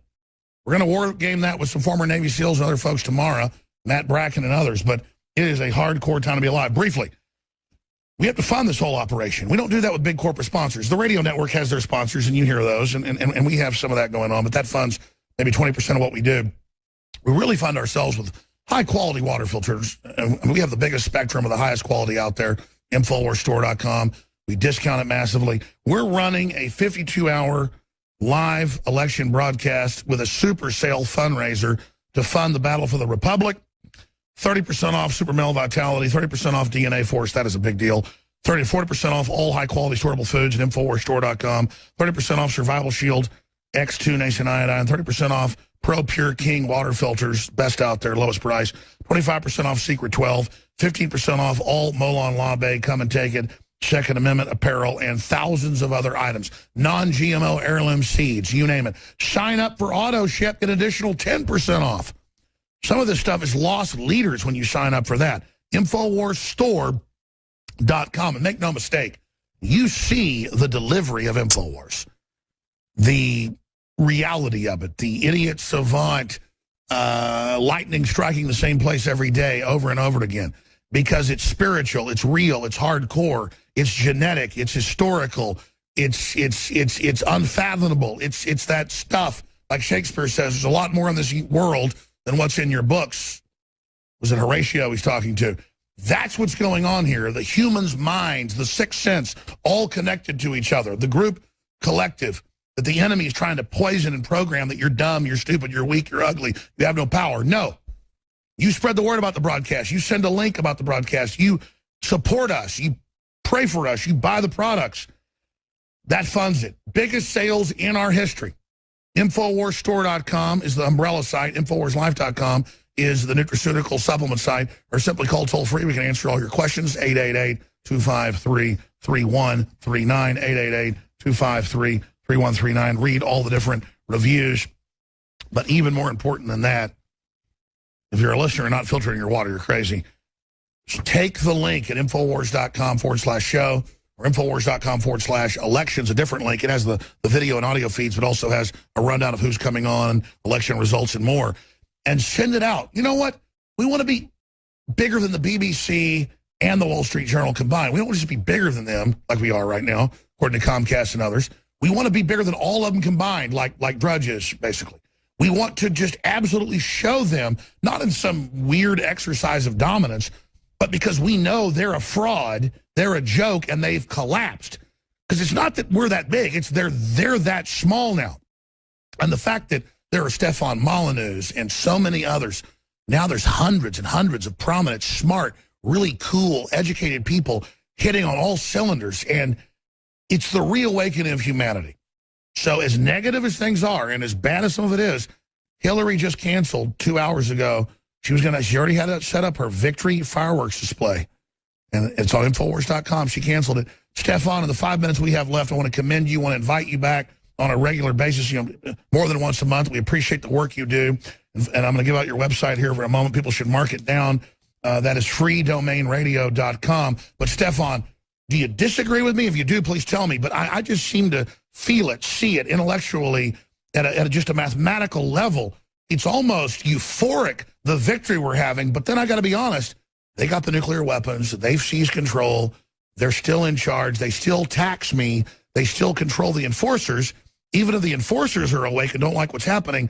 So I shouldn't, as the wolf says in Pulp Fiction, we shouldn't start taking care of each other quite yet. Well, here's the thing, Alex, and I sort of want to put this out to your audience to remember that the wheels of truth, of reality, of justice, of evidence do turn slowly. And many times in human history, it has felt that there's no possibility of survival, of flourishing, of freedom, of reason, of evidence, of connection, of virtue. There have been many times where it looks like society is falling like Atlantis into a boiling sea of collectivism and moral decay. And that is when people need to step up. If you know this information, you need to become a leader in your community. Don't consult. Don't necessarily just have debates. Be a leader. Get the information into people's heads however you can. That's it. Get aggressive now. Get aggressive. Get aggressive. Yeah.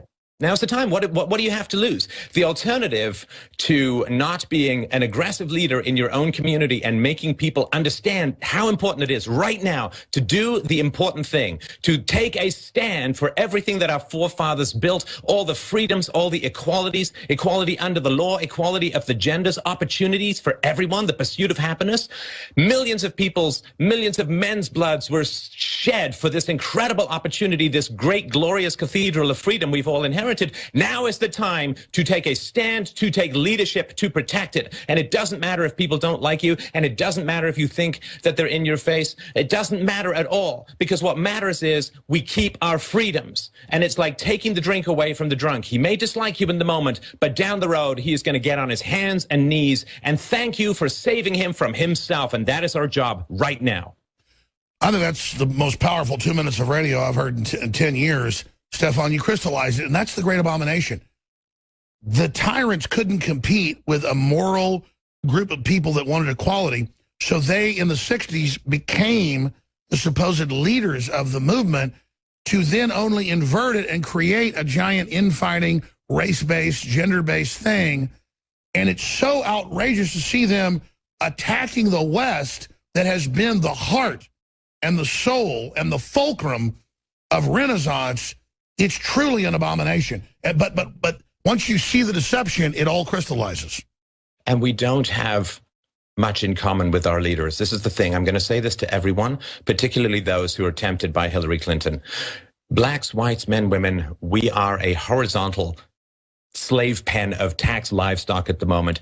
Do not identify with the leaders who want to increase their power over you. It is horizontally that we're going to find our freedom. It is in our support of each other. Race, community, sex, gay, straight, doesn't matter. It is in our solidarity with each other that we are going to gain our freedom. Get rid of all of this overstating power, all of this intrusion, all of this control, these regulations, these high taxes, these foreign wars, and we shall find a peace with each other horizontally. We shall find a tribalism and a companionship with each other that means we don't have to look upwards anymore to get connection. We get connection with each other. We build communities with each other. What a glorious place that will be. Because at the ground level is real connection. All the other connection is artificial. Absolutely beautiful words. It's all artificial. It's all about not giving us connection. Everything they do, saying, put a baby in a crib, don't touch people, don't have sports, don't go through crises, don't go through trials, don't go through rituals, don't go through rites of passage. They admit it's all about killing leadership, killing free association, killing ascension of the species. I don't believe in space aliens, in closing, but the attack the globalists are involved in, Stefan Molyneux, is what I would do if I was an alien force trying to kill a species and keeping it from going to the stars. Well, of course, united we stand and divided we fall. And the goal of those who want to rule over us is to set us against each other with artificial divisions, whether it's the color of the skin or the gender or sexual orientation. None of these things matter. We are all good people who wish freedom and wish equality under the law. Turning against each other is only handing more and more ammunition upstairs to those who would rule over us. And it is a suicidal course. We must reach out to each other in companionship. That solidarity is what destroys oligarchical hierarchies, and nothing else in the long run will do. And that's why they're desperately opening up huge new forms of division so nakedly, the opposite of what Martin Luther King said. I know you're back tonight, I'm told. This is great, 7 p.m. with Rob Dew, with more with Stefan Molyneux. Stefan, powerful radio. Thank you. Thank you, Alex. And, of course, it's powerful. Everything is even more powerful now. The energy level is just maximum because the decisions being made, the species level, at the main command base of liberty and the new Renaissance and everything Christianity really meant to be is being decided right now by a bunch of course, there's devil worship when you get to WikiLeaks. That's just an operating system for selfish assholes. I'm sorry to talk like that. I mean, these are really jerks, man. Bunch of weirdos drinking blood and hanging around, a bunch of kids. I mean, that sounds like hell, doesn't it? But see, for them, it's about being nasty little pieces of crap. And we're going to bring them down. Don't worry. You just have to transcend the trance they've put out. And I'm going to play a clip, go to break, come back with Dr. Group for a few segments. He's going to be back again later tonight and tomorrow. Huge news on vaccines. This is a true public service announcement. This is the social engineering. You know about all the secret testing. Why would you trust these people? But let's go to a John Bowne report that's extremely powerful. Election chaos unleashed. Here it is. When a woman is running for office, nobody likes it. Nobody likes an ambitious, woman like that. Nobody likes that. But once they're in, then she's like mommy. You know? She's mommy now, and everybody's going to like her then. The little girl grabbed my hand. She said, your mom must win. People worldwide, so I agree, she must win. Money. I said, but why do you think she must win? And she told me her name. She told me she was 8 years old. She said, well, 2 reasons. I said, okay, I have a lot more than 2 reasons, but what are your 2 reasons? She said, well, 1, it's time for a girl. I said, I agree, it's time for a girl. And then she looked at me and she said something that broke my heart. She said, well, she also has to win because the boys in my school say that if Donald Trump wins, my dad's going to have to go back into the closet, and there are monsters there. And I looked at her and I said, there are monsters there, and we're not going to let that happen. Well, Chelsea, Mommy is a high-level practitioner of the black magic arts, and Daddy is alleged to have raped girls younger than the one Chelsea was speaking to. Mommy and Daddy are the monsters in the closet, and their unyielding pursuit of total power is tearing the United States apart. As if Hillary Clinton's email scandal couldn't harm her campaign enough, today the New York Post reported, as Secretary of State, Hillary Clinton routinely asked her maid to print out sensitive government emails and documents, including ones containing classified information from her house in Washington, D.C. Emails and FBI memos show. But the housekeeper lacked the security clearance to handle such material. In fact, Marina Santos was called on so frequently to receive emails that she may hold the secrets to Email Gate. If only the FBI and Congress would subpoena her and the equipment she used. Meanwhile, and for the sake of the real danger facing us all, let's not call them illegal aliens, undocumented immigrants, refugees, or even migrants. Foreigners, beholden to the Obama and Hillary illegal Zelenskyite divide and conquer scheme, are being thrust towards the voting booths to decide the outcome of an election hijacked from the dwindling grasp of the American people. More than 37.5 million people in our country have already voted. Now, why are they out there voting? Because I believe they are standing up for a hopeful, inclusive vision of America. Many of the millennials, dreamers, undocumented citizens, and I call them citizens because they contribute to this country, are fearful of voting. So if I vote, will immigration know where I live? Will they come for my family and deport us? Not true. Okay. And the reason is, first of all, when you vote, you are a citizen yourself, and there is not a situation where the voting rolls somehow are transferred over and people start investigating, etc.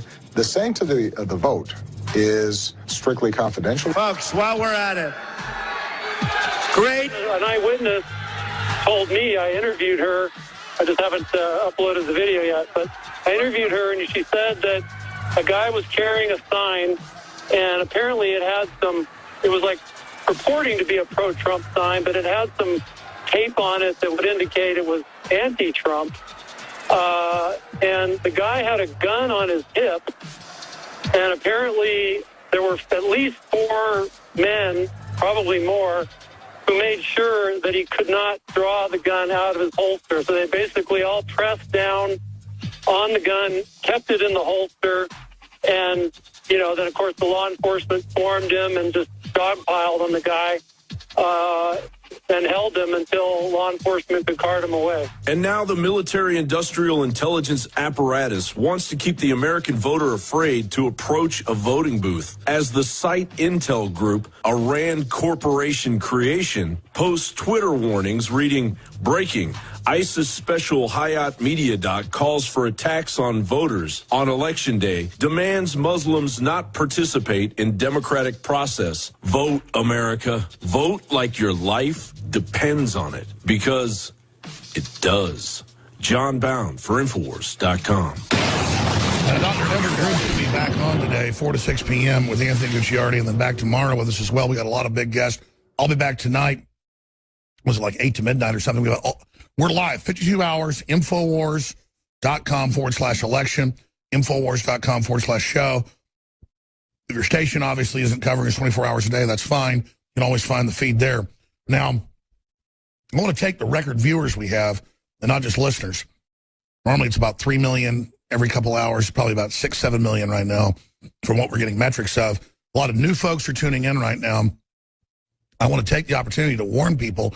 The LA Times, you name it, are announcing all these kids are getting paralyzed. They won't say what it is. It's linked to vaccines. Same thing with adults getting sick from flu shots. It's on the inserts, folks. It can make you sick. So, Dr. Grip, coming back, we're going to break this down. Tell us what's happening.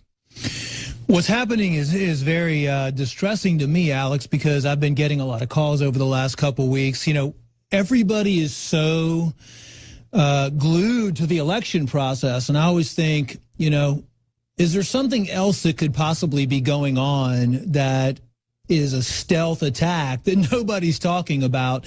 And as a matter of fact, you know, I go to soccer practice and football practice, and everybody's talking about this flu shot this year and how they're getting sick and how their kids are getting sick. So I started digging in and doing some research, and the first thing that I found was that Obama signed an executive order on November the 4th, 2016. No one really knows about this.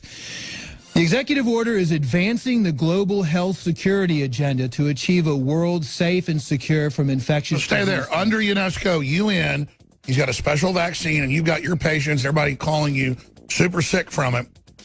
We're going to talk about it when we come back. A warning about the new flu shot. We're here. It's the fall.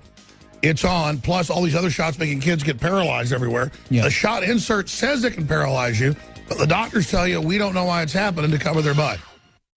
This is Joe Biggs with Infowars.com, and this is one of the most amazing times to be alive right now in history. Something your grandchildren will look back on and go, Grandpa, Grandma, you were a part of that? That is mind-blowing. Think about this. In 24 hours, we will know who the next president of the United States is. This is so crazy. This is down to the wire. Let's look at some of these headlines that are happening right now on Drudge Report. Obama encourages illegals to vote. Stocks go boom.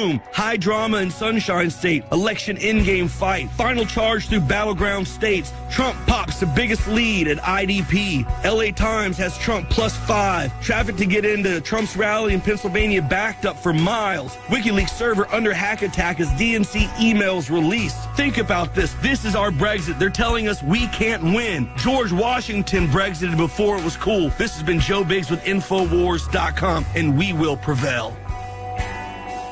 Clean, pure drinking water. You can't survive without it. But where do you get it? Alexa Pure Pro is a brand new, groundbreaking, gravity-fed water filtration system that is like no other. The Alexa Pure Pro transforms water from virtually any fresh source into clean, healthy drinking water, pairing the unprecedented superfiltration power of an all-new gravity block core with a hybrid chromatic shell. It removes up to 99.999% of impurities, including bacteria, viruses, fluoride, disinfectants, volatile organic contaminants, and hormones.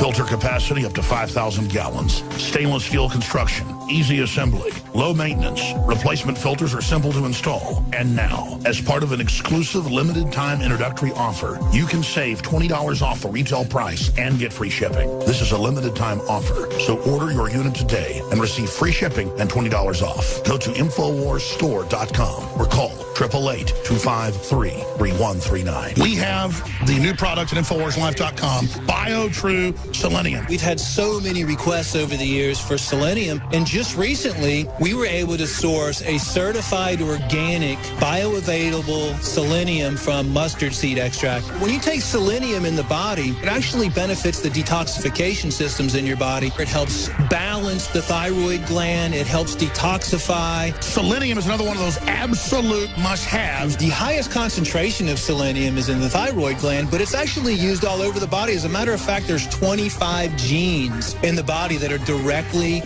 dependent upon selenium. So it really is a all-around nutrient that everybody really needs. I'm taking it now every day. This is so key. BioTrue Selenium is the product, the best selenium that we could bring you. We believe it's the best out there at a very, very low price. Exclusively available at InfoWarsLife.com or by calling toll-free 888-253-3139.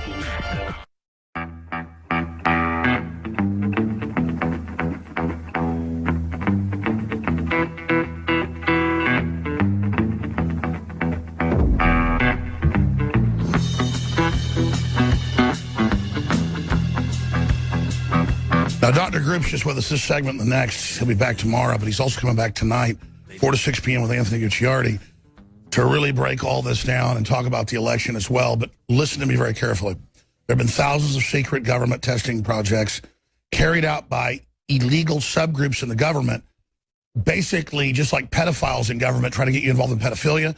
They'll also try to get you in secret testing, thinking you're following orders, then to say, by the way, what you did was illegal. For the rest of your life, you follow my orders. That's how cults work. So that's why they keep doing secret testing and other governments do it. Like, why shoot black people up with syphilis for 45 years? To corrupt people while you carry out your operations. Why would Bayer mail out for a decade hundreds of thousands of hemophiliacs getting HIV and hepatitis from one of their products, Factor 8? It came out in lawsuits to corrupt governments and people that went along. These corporations are very sophisticated. And Dr. Group's here breaking down the fact that thousands of kids all over the country, we have the article, CNN, you name it, are becoming paralyzed, and they keep saying, we don't know why. Well, it's the back-to-school shots. They know that. But now with this flu, it's even bigger. This is killing people. This is causing massive injuries, worse than anything we've ever seen. The flu shots always cause problems. So what are they really up to, Dr. Group? Well, you got the bill. That's what I wanted. That's what I want to talk about today. Yeah, absolutely. It's crazy that that Obama would sign this executive order promoting global health security as a core tenet of our national strategy for countering biological threats. What does while they leave the open for syphilis and for bubonic plague and now leprosy to come across the southern border, they let it come through, but he's going to keep us safe. Right, right. Therefore, it's a policy of the United States to advance the global health security agenda, which I recommend everybody go to White House Gov and read this thing. It's pretty long. It's a UN takeover. What does that have to do with vaccines? Well, if you look at the people that are involved in this global partnership, and then you start looking at this year's vaccinations, I then went to the CDC and found this. What's new for the 2016-2017 flu season? There will be some new vaccines on the market this season, and this is from now until the end of 2016 to the beginning of 2017. Some new cancers are available. Mind you that everybody right now has election stress disorder. Everybody's immune systems are down. Everybody's dealing with emotional situations right now, and gluten and stress and all the holiday foods, right? So they always time it to when they know your immune system is going to be at its weakest point. So this season, only injectable flu vaccines should be used. Now, remember, we had in the past, we had nasal mist vaccines, but this year they're recommending only injectable. Why is that? There's two different vaccines that totally bypasses the immune system. Dangerous this year. A high-dose shot for older people. Now, remember. Oh, special just for you. 65 and older. We don't want to give you your retirement. Bye-bye. Logan's Run, Carousel. Oh, all the information. Oh, but it's liberal. And it's even in the WikiLeaks. Get rid of the old people. But it's liberal. Right. Liberal. Why would they come out with two new vaccines? Both of them are for older people. They got a special new initiative for you, and you're going to do what you're told. Good. So there's a flu vaccine with an adjuvant will be available for the first time in the United States. An adjuvant is a vaccine ingredient that helps create a stronger immune response. Oh, like when the 2-year-old takes it and can't ever talk again in his brain. Oh, an autoimmune, like when a bee stings you and you die, an autoimmune response. Yay! Well, it only just starts right there, Alex. So listen to this. I know, though, but I mean, they love us. I know. The new vaccine Fluad is approved for use in people 65 and older, and the other new flu vaccine, Flucelvax, is available for people 4 and older. Oh, Guillain-Barré, take me away. Oh, the seizures, thank you. Oh, liberal, I'm dying, it's liberal. Oh, Hillary, oh. You're back for 2 hours with Gucciardi, or an hour and a half to go through all of this, but you were getting into the flu shots, how dangerous they are. 3 flu shots, even CBS News admitted in big studies, doubles your chances of Alzheimer's. The neurological disorders are exploding. It's the new modern human sacrifice. Take it. They admit it's never protected you, and just lower your IQ and just become brain damaged and enjoy the fog of death. It's liberal. Let's do it. Please. Alex, this has all been going on during the election. Nobody even knows about this. I'm breaking this for the first time because I think it's so important. This is, mark my words, one of the worst flu seasons and will create the most damage ever in the history of the world. And I'm not saying that to scare people. No, it's definitely there, but I mean, it's good. I'm saying to warn you. The Earth's overpopulated. Take your shot. It's Listen, these two new vaccines are owned by a company called Seqirus, right? If you look into the Seqirus company, is owned by a parent company called CSL Limited. CSL Limited, the director, Dr. Tadakaka Yamada, held a range of leadership positions in the health sector, including president of the Bill and Melinda Gates Foundation, Global Health Program, and chairman of research and development at GlaxoSmithKline. He currently serves as a director of Agilent Technologies and the Clinton Health Access Initiative, and a member of the National. You can't make this stuff up. Bill and Melinda Gates said they want us to die. But listen to this. Listen to this. I got the specs. By the way, if you can see this document, it says confidential on it. You see this? Confidential document camera right here.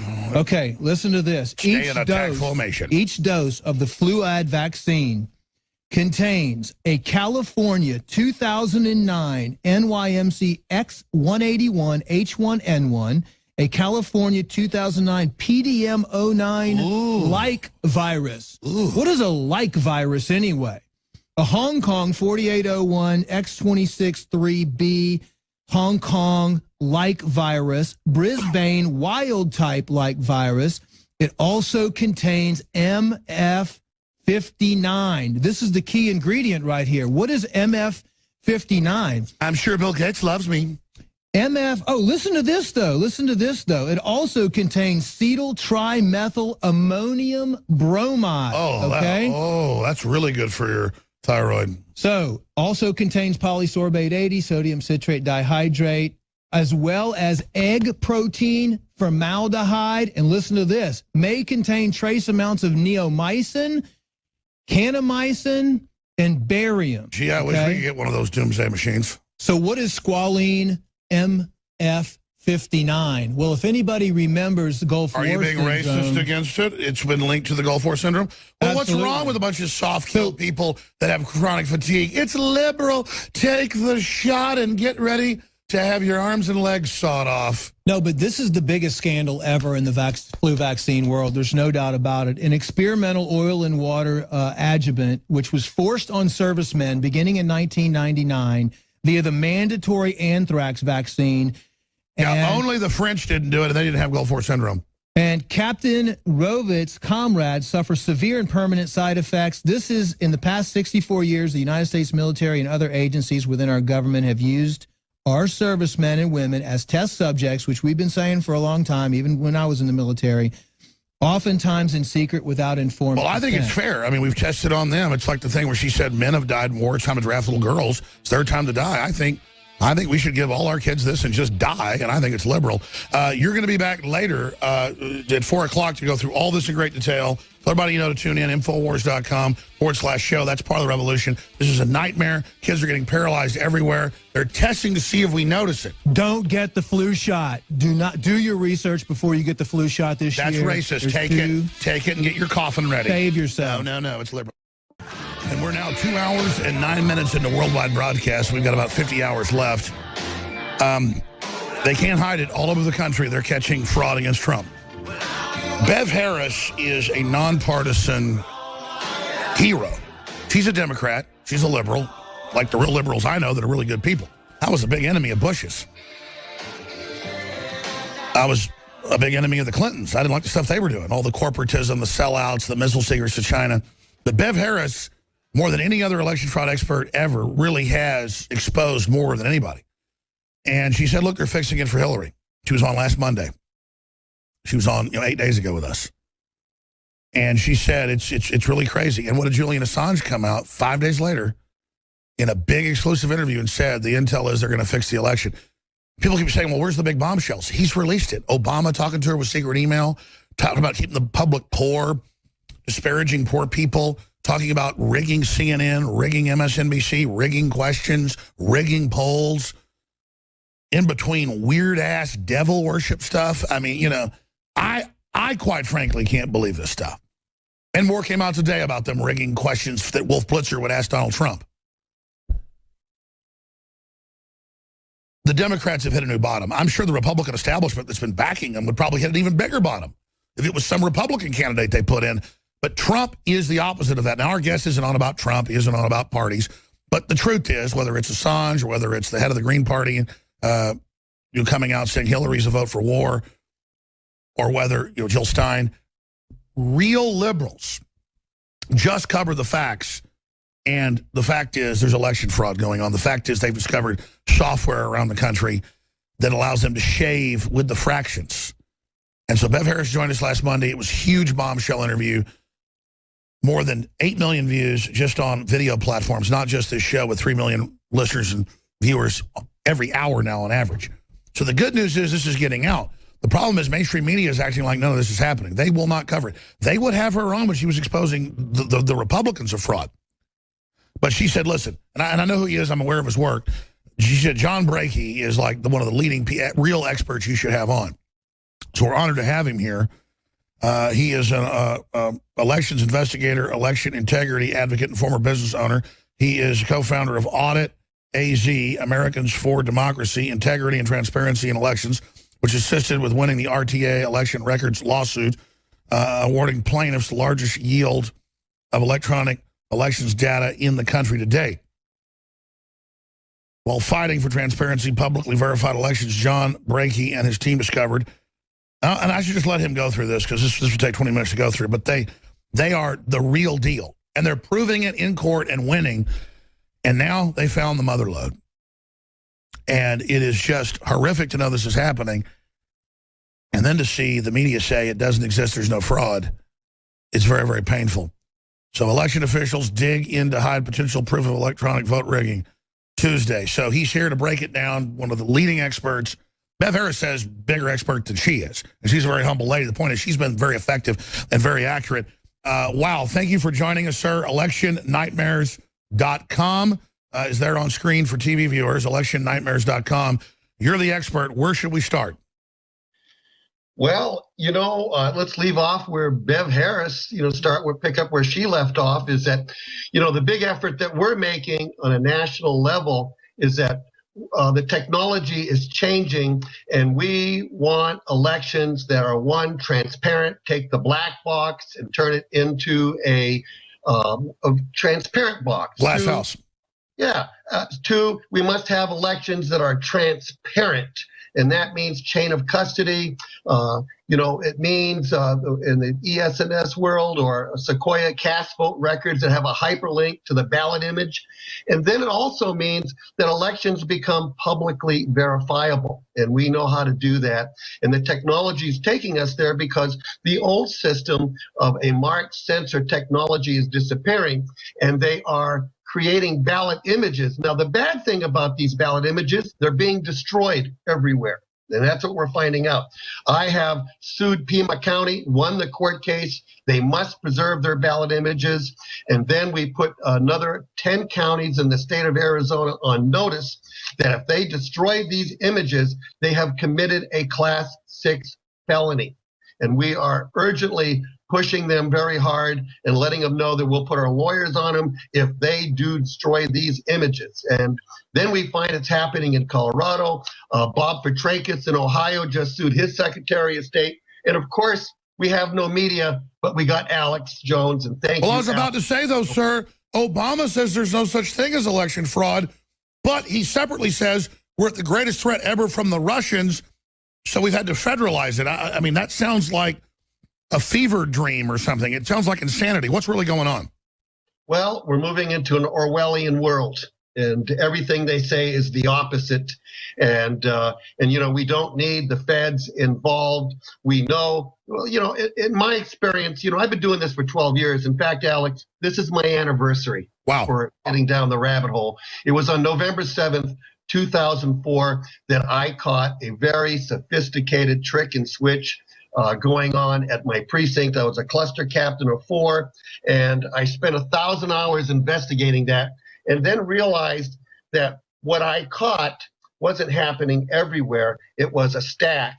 And in case they had an audit, they can say, go audit this precinct, because the way they had set the thing up. And, so they got an algorithm that selectively does it here and there so they can deny. Fraction magic is real. Okay? And it is very easy to program. And define that, because I know you're really smart engineers. You're inside the box and outside the box. Define it for me like I'm 5 years old. Well, Fraction Magic is a application that was found by Benny Smith out of Memphis, Tennessee, where he followed basically the cheese back to the rat by getting those databases that Bev sent off to Europe to get decrypted. When they came back, that he was able to go ahead and find how the system was rigged. And of course, they do it on a precinct level because elections are stolen on a precinct level because that's how the demographics work. And so basically, you can go ahead and really program the database through this application to give the results that you want to give. And then what's really startling about it is that, in some locations, not very many, we do have some hand count audits. And the first time I got introduced to Fraction Magic, what I wanted to see is how fast I could de-rig. Because, I've been arrested because I've challenged elections and how they did the lottery drawings or try to rig the recounts. And I know that when they do a lottery pick, if they do not commit the precinct results on the spot before they do the drawing, that they can walk in the back room and within a minute de-rig the precincts that they have selected to audit, and the audits will match up. That's a scary thing. So we've got criminal managerial level accounting. Obviously, that's how they've taken over, where they've already got it set up for their so-called remedy. If you do catch them, how do you counter that? Well, pretty simple. Fraction Magic will change the numbers in the database, but it cannot change a ballot image. So we make them save the ballot image. Now let's talk about this election, all the different news coming in of dead people and people voting multiple times, but that's voter fraud, but it's being organized. And then we also have, obviously, digital stuff that's a lot harder to find, and we've got a lot of vote flipping. I mean, I guess that's the older standard way. What does it mean when we start seeing a bunch of vote flipping? Like one, and it seems to be always against Trump. A very sophisticated hack is not going to show you on the screen what's really happening with a lot of these DREs. And I can't say this as a fact. I mean, but they're 12 years old. They were cheaply built back in with the Help America Vote Act. It's a 12-year-old cheap computer, so it's just frizzing out. Yeah. It's freaking out. It's not calibrated properly. The screens are delaminating. And the real, look there, but the real trick is going inside the computer. And we've caught companies loading the Fraction Magic program on. Shouldn't be there to be able to pre-program. I mean, that's the proof.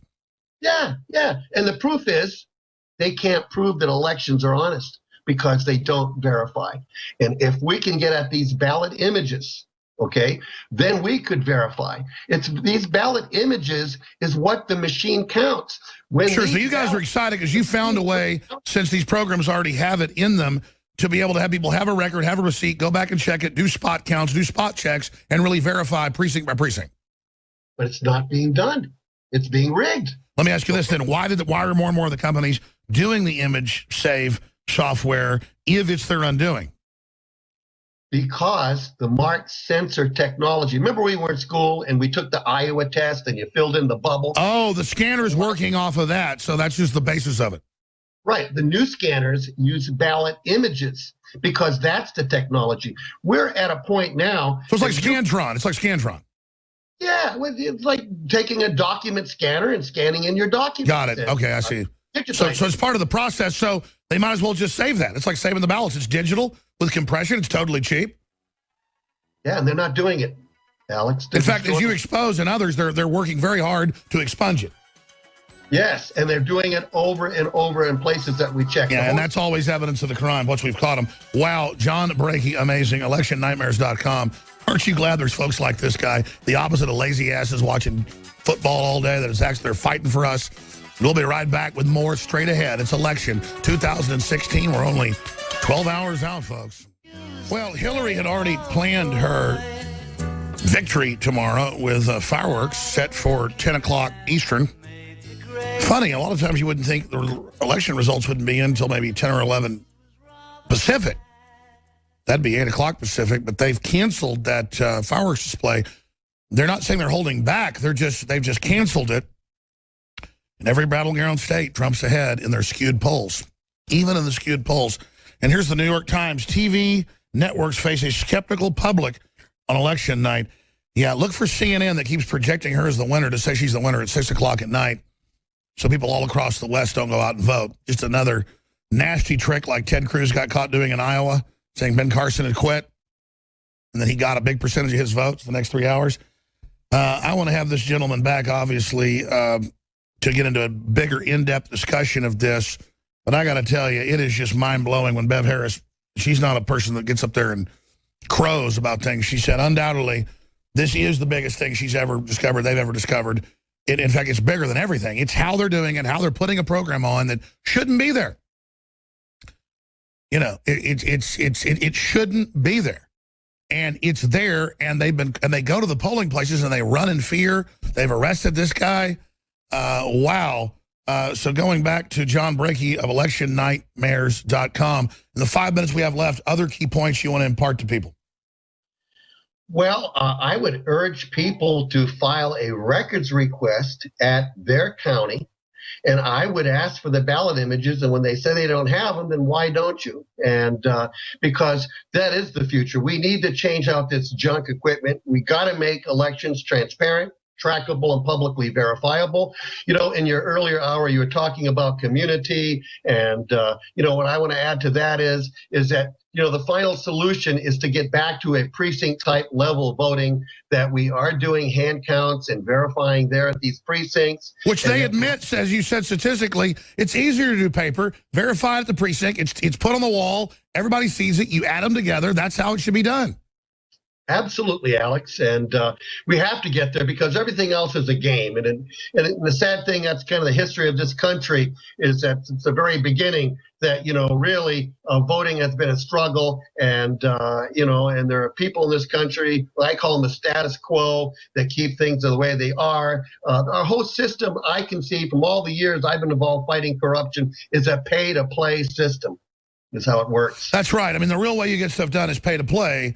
And some areas may have decent voting, but others don't. There's clearly, though, because they know there's an awakening, a populism that transcends left or right. There's a real appetite now in the establishment to really push the envelope and be very naked about it. And I think that's where they failed. I think their brazen rigging of polls and everything is really blowing up in their face. And I've never seen the public more receptive now to exposing election fraud. Have you found that?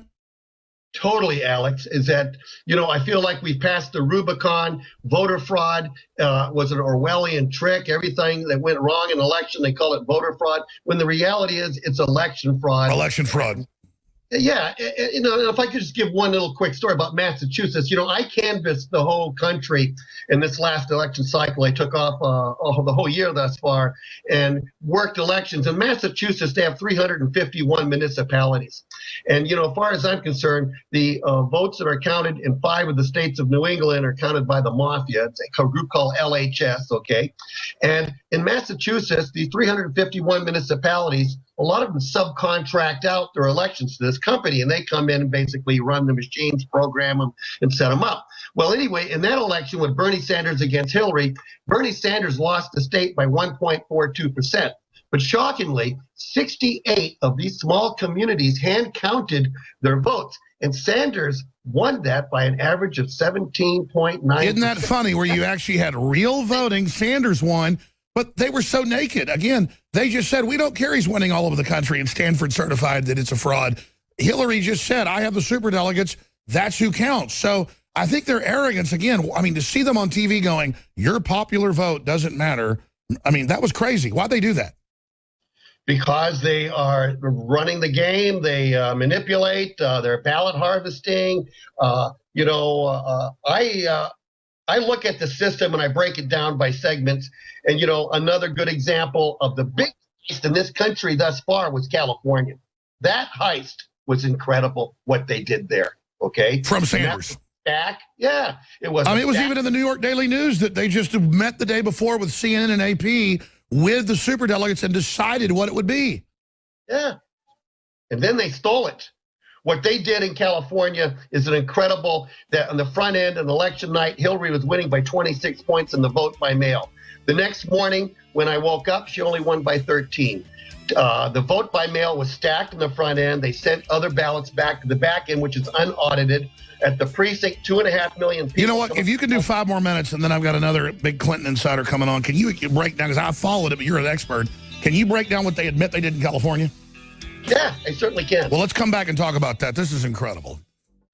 Now, here is the latest breaking news. This is from the Clinton News Network having to admit it. Hillary is behind in early voting in Florida. Hillary is behind in North Carolina. Of course she is. The Democrats hate her. I live in Austin, Texas. My mother was a Democrat. My dad's a Republican. All her friends have been Democrats. They came over to her house last week. I was there. They all hate Hillary. They know what went on. Every real liberal, like Julian Assange, Bev Harris, you name it, Jill Stein is against Hillary and say she wants World War III because she does. She makes terrible decisions. She cannot be challenged. She must have her way. You can't do that with China and Russia. So I can tell you right now, the numbers are there. We've covered them. He's 2, he's 3, he's 6, he's 7, he's 8, he's 10 points ahead in all the battlegrounds, depending on which state it is, which poll it is. It's that whole gambit. And that's with oversampling for Hillary. And I get there's more Democrats than Republicans, but they, in the actuaries, vote less than Republicans. So it kind of equals out. So she should be, with oversampling, 10 points ahead. She's not. She's behind. But the mafia's behind her, the big money, the banks, Goldman Sachs, Wall Street, they're not going to give up, folks. They overthrow countries all the time. That's why they're so confident. America's just one more piece of living space for them. But it's an epic time because nobody jokes about election fraud now. Nobody believes mainstream media now. Again, we have video streams running right now, separate from 20 years of me being on air, 20 plus, to get 3 million listeners during the show. It took me 20 years. We had 50 million views last week on just live streams. We have 2 million people right now on Facebook, YouTube, and our own stream watching. 2 million. CNN doesn't have 2 million viewers for their top shows. And again, I'm not bragging. It's not that I'm good. They're that bad. Larry Nichols coming up, former Clinton insider moment, who said Comey by Saturday or Sunday, he said it a week ago, would say no investigation. It was a way to distract from WikiLeaks, which was all bombshell. Now, in closing, I want to thank John Brakey of ElectionNightMares.com, one of the leading experts in the country. Engineers exposing fraud, been arrested, trying to ferret this info out. You were getting into California and how it was stolen from Sanders. Lay that out for folks because, again, even Stanford University looked at your research and others and said, yeah, in 10 states he was robbed. My God, he won New Hampshire, and then they gave the delegates to her. We interviewed a superdelegate. He goes, it doesn't matter if he wins all the states. Hillary gets it. We decide in the party. George Will wrote that Washington Post article saying, quote, a mere plurality of voters does not win this. It is we, the sovereigns of the party. I mean, these guys are almost like Kim Jong-un of North Korea, waddling around, not realizing how ridiculous they are, saying our vote doesn't count to our face. So where does that go, John? Break it down for us. We've lost his audio. Let's fade him up or check it. Yeah, we lost your audio real quick. John, go ahead and start back over. Do we have you? Yeah, I'm back. Can you hear me now? I can. Go ahead. Yeah, it's as you say, it is election fraud. Most of us can clearly see it. Like I said, I've been canvassing the whole country. California had to be the biggest heist that I have ever personally covered, and I've covered a lot of heists in Maricopa, Pima County, Massachusetts, other states. But California was bold because on election night, when the vote by mail came in, of course, I pulled down the results, and you can see with the precinct votes coming in, when it says 0 and there's 200,000 votes there, it's all vote by mail. In the vote by mail, they stacked it on the front end, and they're using these Pitney Bowes mail sorters that also verify your signature. And it could be a situation that, oh, you're voting for Bernie, we'll count you later because we're not verifying 35% of the vote, which is the tail end. That's the stack. At the precinct, it's shocking. It was the strip. And stripping people of their right to vote by forcing them into provisionals. 2,500,000 people want to vote on a Democratic ticket at the precinct. 550,000 people were forced into provisional ballots that did not get counted until after the canvass. Once the precinct vote was in, which was about 64 to 65% of the overall vote, they called the election, okay? With 35% more to be counted, which was another 2.5 million, that was, in my belief, was fraction magic, because if you look at the rules of large numbers and how they table off and go flat, this thing didn't. You found a situation like in Arizona, Hillary Clinton win the vote by mail by 60%, and then Bernie Sanders wins the precinct vote by 59%. That's a 40-point spread. That's unheard of. I've never seen anything like it in all the years I've been canvassing. Okay? This is part of the pattern that happened across. In fact, Bob Petrakis and Harvey Wasserman wrote a book called the Strip and Flip. And I add to that the stack. And by the way, that's what I found 12 years ago in that first canvass I ever did on my own precinct. So here's my question for you, John Brakey. Is Hillary arrogant enough to do it? Because it appears, and this is what Bev said, that there's a landslide for Trump. They've been rigging everything. Are they crazy enough, or you disagree that they're stealing it? Are they crazy enough to really try this with this huge populist movement? You know, I don't know what the polls really are, and I don't believe the polls at all, okay? I think that they are rigged, and, you know, and once again, thank you, Bob Petrakis in Ohio, for suing Edison, the company, you know, for, they tried to but I mean, sure, but I mean, they tell you in the CNN polls and others, they go, we're adding 12% more Democrats, or we're adding, I've seen 46% more added in the CNN poll to have her at 68%. I mean, that's ridiculous.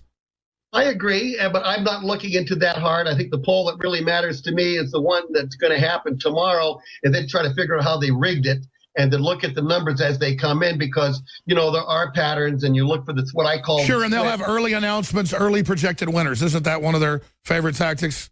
Oh, of course it is, but we're not done until all the numbers are in, at least the work that we do to try to expose... And I mean, regardless of what you think of Trump, and I don't know your view on him, isn't it good he's pointing out fraud? Isn't it good saying he'll challenge? Isn't that refreshing?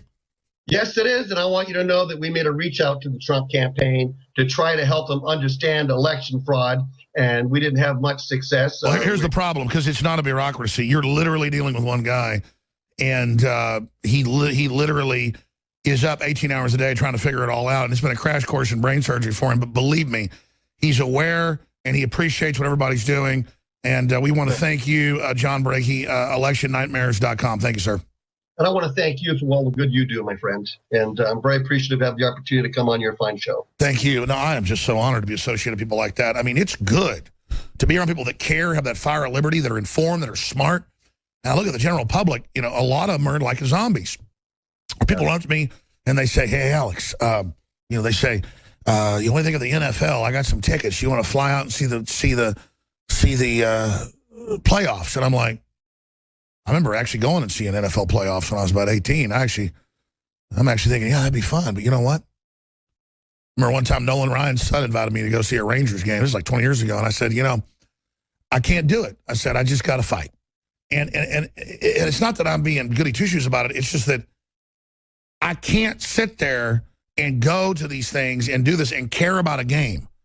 I can go watch a movie and have fun, but I just can't go and like have all my political energy and everything involved in caring about a game when there's this big giant game that affects my life forever and it's being rigged. And that's what Stefan Molyneux was talking about earlier. He said this is a big game for the whole future of Western civilization. And it's so epic. So, of course, I'm fully committed to this game because it affects my kids. Let me tell you, I could get lost hiking and kayaking and painting and cooking. I used to be a great cook. Oh, man, I love cooking steaks or chicken or casseroles. And I used to be a great cook. I'm a great cook. I could just so easily work 8 hours a day and just go home and cook food and hang out with my kids. I want to so bad. Here's the deal. There's bad people coming after my kids.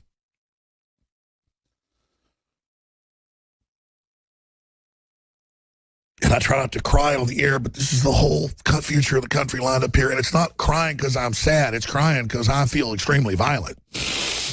I mean, I don't want Hillary Clinton as president. I don't mean violence against her, but it's just my very energy is, you know, I can work 25 hours a day. And I don't mean that sarcastically right now, but I mean, that's the point I've reached here. I've got unlimited energy now. My understanding of things has intensified so much because I have fully committed to this fight. I just want listeners to understand, it's not a burden to be committed to liberty. It is a blessing. And I think my lucky star is every moment that I am not like these zombies. I mean, I go out in public and I am freaked out when I go into wealthy and trendy areas. The OCD, the weirdness, the neuroses, the entitlement. But you know where I feel really good? When I get a tour of a factory, or I go out around people working in the fields, or I get around people that are involved and happy and having a great life, who have got things and pressures in their lives. They're alive. You know, that's why people see this beauty in immigrants to this country when they come from places like Mexico or wherever, because it's hardworking folks and people are involved and they seem satisfied and there's something about them. They're just farmers. We used to be farmers. They took that away from us. We're just one generation away from that. And our farmers were great people. But you take some Mexican farmer and their kid gets put in school and turned into a spoiled brat, anti-American asshole. And that's because that's what the corporations want. They don't want what Thomas Jefferson wrote about, yeoman farmers. Hardworking, smart people that are confident and good. I'll tell you right now, if you read history, the globalists are so scared of farmers. Because what are farmers? They're families. They're men. They're women. They're self-sufficient people. They grow things. They're close to the earth. They're strong. They don't want you to be a farmer. They want you to be under their control. I'm not going to belabor this. We're running specials right now that undoubtedly fund the very tip of the fiery spear that is human resistance, that is the real spear of destiny. You are the spear of destiny. And I want to just encourage all of you right now to go to InfoWarsStore.com and fund our operation and get stuff like DNA Force you absolutely need, Super Male Vitality. We have the new Brain Force that just came in that's got, was it 20% stronger? Same price. And it's just got more pills in there or whatever. 30% off Super Male Vitality, 30% off DNA Force, 40% off InForce Storable Food, 30% off Survival Shield X2, 30% off Pro Pure King Water Filters, 25% off Secret 12, 15% off all Pro Gun, Molon Labe, Come and Take It apparel. And I haven't even plugged it. I didn't read my own sheet. Free shipping, good Lord, on top of 30% discounts to 40% discounts. Free shipping store-wide. And you can sign up for auto shipping at 10% off. A lot of that brings stuff below cost. And it funds our operation. And let me tell you something. I see money coming in here as bombs, as weapons. And I look at the weapons I've got, and I just thank God for it. And thank God you're doing it. Not about ego. It's not about, quite frankly, I want to move like a blue-collar area. You just get away from the middle-class people I'm around. I don't live in that rich of an area. I just live where I can be behind a gate and have some security. And every time I'm out walking the dog, somebody's like, do you live around here? And I'm like, hey, you son of a bitch. No, I don't live around here. Go to hell. I mean, I don't mean to be like that, but, you know, I just can't stand it. You know, I just am a common person. And I don't want wealth and trappings. I want victory. I want red blood for humanity. I want strength. I want honor. I want to go to the stars. I want to stomp control freaks and pedophiles into the damn ground. I want to just grab them by their mouths and rip their lower mandibles right off their head. I want to show them what real strength is, these pieces of crap. And I believe humanity has the energy and the soul and the will to do it, and we're proving that. And InfoWars and our spirit is powering the resistance. The enemy's smart. They said 10 years ago, when the Tea Party started, they said Alex Jones is the high priest of the Tea Party and needs to be washed, because they know. They know my spirit's real. That's why Hillary calls me dark heart. It's not about me, but I'm just telling you, this rediscovery of humanity is the key, and I want to thank you all for your support and everything you've done and everything you've stood for. And I am just honored, and you believe me, I am doing everything I can to deliver. I am doing everything I can for you and my family and my ancestors to do the best job I can. That's why I don't like you thanking me, because Lord knows I drop the ball a lot, and I'm pissed off at myself. But I'm committed to you, and I will never falter or waver. I will never back down. I will never sell you out. I will never, because I won't sell my soul out or my kids out. I have empathy. You are just as important as my brother or my sister or my father or my mother. No matter what color you are, you bleed red blood. You want freedom. I will kill for you. I will fight for you. I will never surrender. I will never back down. I will never give in. And it's time for good people to stand up and take action, and we're doing it, and we've won. Our spirit of liberty has spread. They are panicking. They want to steal this from Trump. They don't know what to do. They want to declare that we're discredited. They're discredited. It's a joke. Donald Trump's already won. You've already won. We forced these guys out into the daylight. I'm going to skip this break so we have more time for Larry Nichols. But I want to thank you all for your support. This is his history that's happening right now. So thank you. Take advantage of things you need, and take advantage and get those things you need and the funding we need together to dominate the enemy and to be strong and to be able to take their slings and arrows. I've taken so many slings and arrows. I make a joke. I wasn't born in this life with body armor, but I've taken so many arrows and so many stones and so many cuts, and I've got so much scar tissue that it's my strength. It's thick, drags the ground, and I love every bit of it.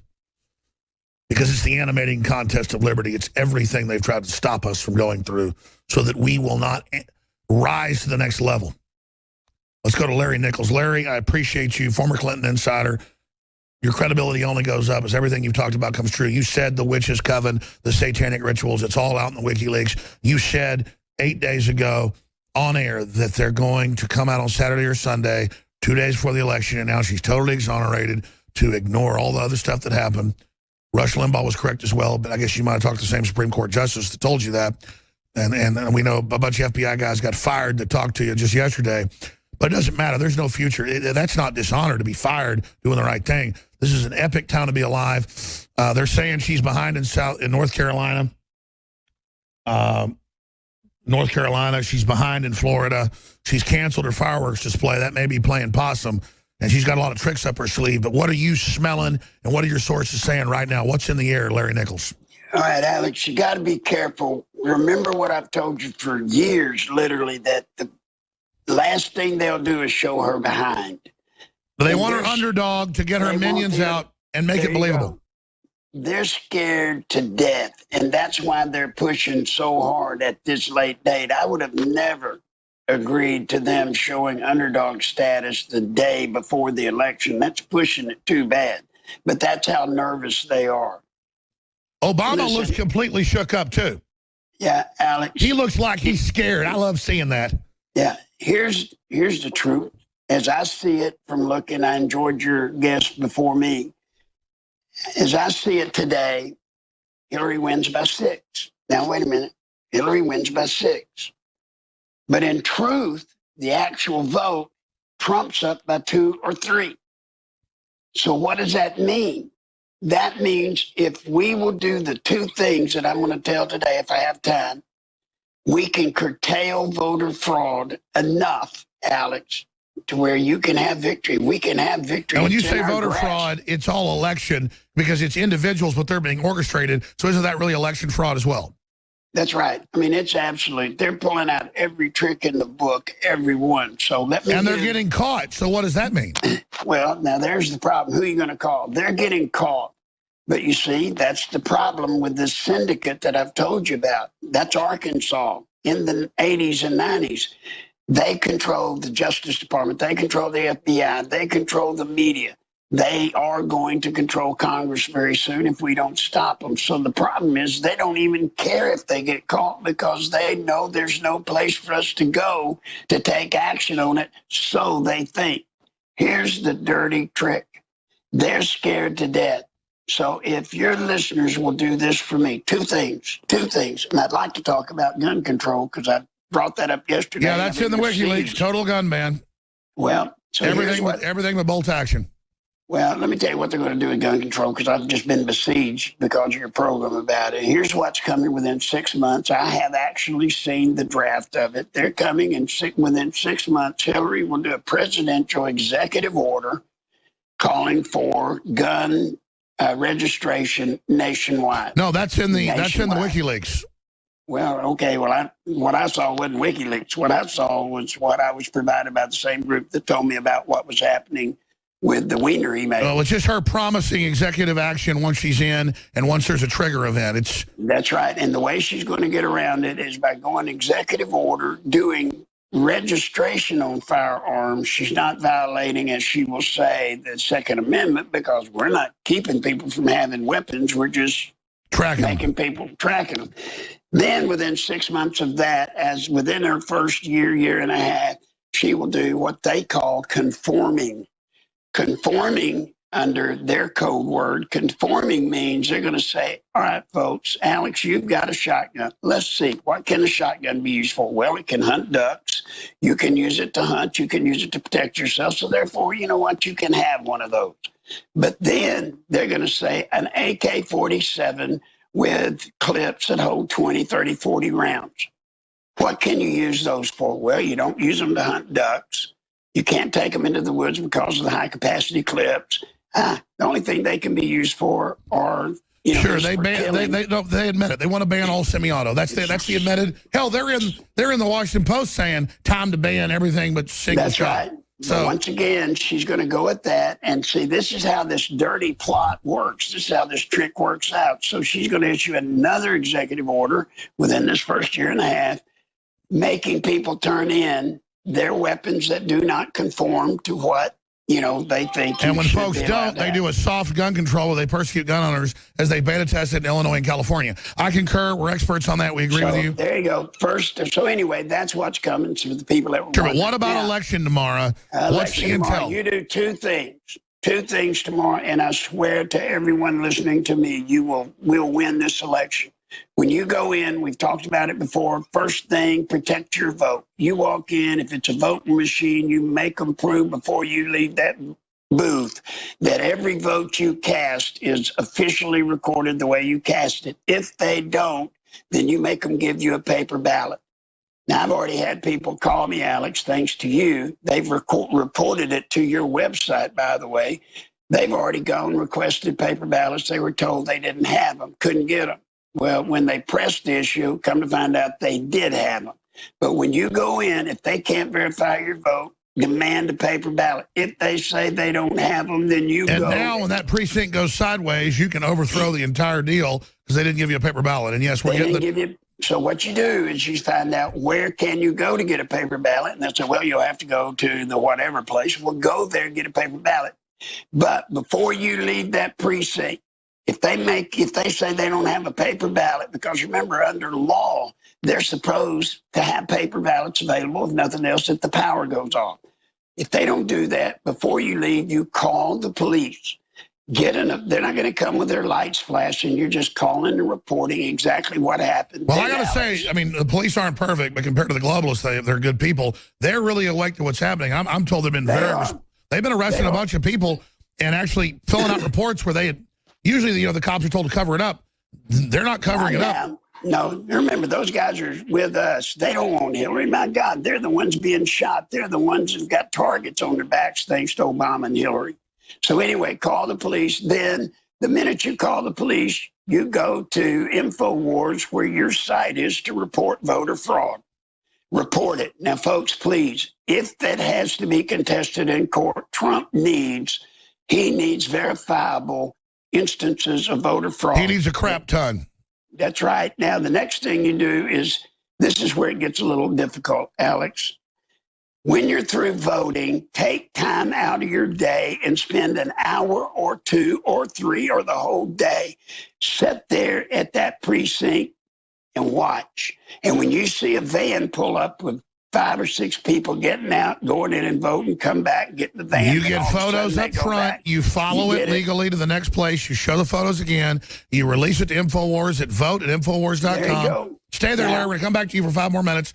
Larry Nichols is our guest. I'm Alex Jones. We are now 3 hours in to the 52-hour broadcast. We have 49 hours left. We're going to be broadcasting live right through the night, right through tomorrow, on Election Day, right into Wednesday. DrudgeReport.com is linked at the top to Infowars.com/show. Send that link out. Send DrudgeReport.com out, because if they shut us down, because we got hack attacks going on, we want you to have other places. DrudgeReport.com. and send all the video links out right now. That's part of the revolution, too. Voting by making independent media 10 times bigger. We're already bigger. Need to be 10 times bigger to totally dwarf the sickening demon CNN. I was on the front lines 21 years ago when I first got on air. I was interviewing FBI agents, Secret Service, NSA people, Larry Nichols. I had, like, stuff you wouldn't believe. I haven't even told half the stories because the Clintons were really smart. It came out in the Joseph Farah lawsuits and Judicial Watch from the Clinton library. How, before they were even president, they were obsessed with controlling media and having no other narratives. And they were all in there saying that we must shut down anything new in the future. And their first target was the Western Journalism Center, Joseph Farah. Then it was Matt Drudge. But obviously Larry Nichols even before that. But I'm going to come back in the next segment with David Knight, continue on for a while, and then I'll be back tonight, like, I guess, 8 to midnight. Jesse James, I've known him for about 5 years. I've hung out with him and DeJory and others. They're big patriots. And, of course, he's big friends with Trump. And Trump's launched a national organization, pro-gun movement, with Jesse James. So we're going to have Jesse James in studio tonight. By the way, people say Jesse James and the Sandra Bullock stuff. That everything you hear, and that's the opposite, folks. And I'm not going to talk about it, but everything you heard was the opposite of reality. And he's not coming on about that. It's just that that guy is like a literal blacksmith 15 hours a day in a burning blacksmith deal. So I used to live next door to him. I don't anymore. It's like I moved in and then Jesse James moves in. That's how I got to know Jesse James like 6 years ago. But the guy is like Vulcan or something, you know, the Greek or the Roman god, and they're beating in a furnace in these spacesuits he wears, making with huge fires. I mean, it's him actually in there making all the stuff. It's crazy. You're over like 10 o'clock at night, and there's like fire shooting out. He's like, you know, beating it with hammers. But he wants to come on, and so okay, he's coming on the show. So that's happening tonight. A lot of other surprise guests as well.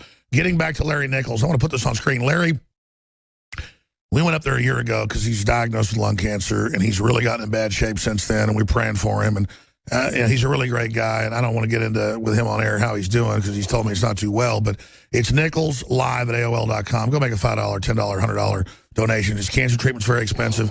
He's taking it to stay alive. We need him. NicholsLive@AOL.com. He doesn't ask for it, but Larry Nichols, 58 Kingston Drive, Conway, Arkansas, 72034.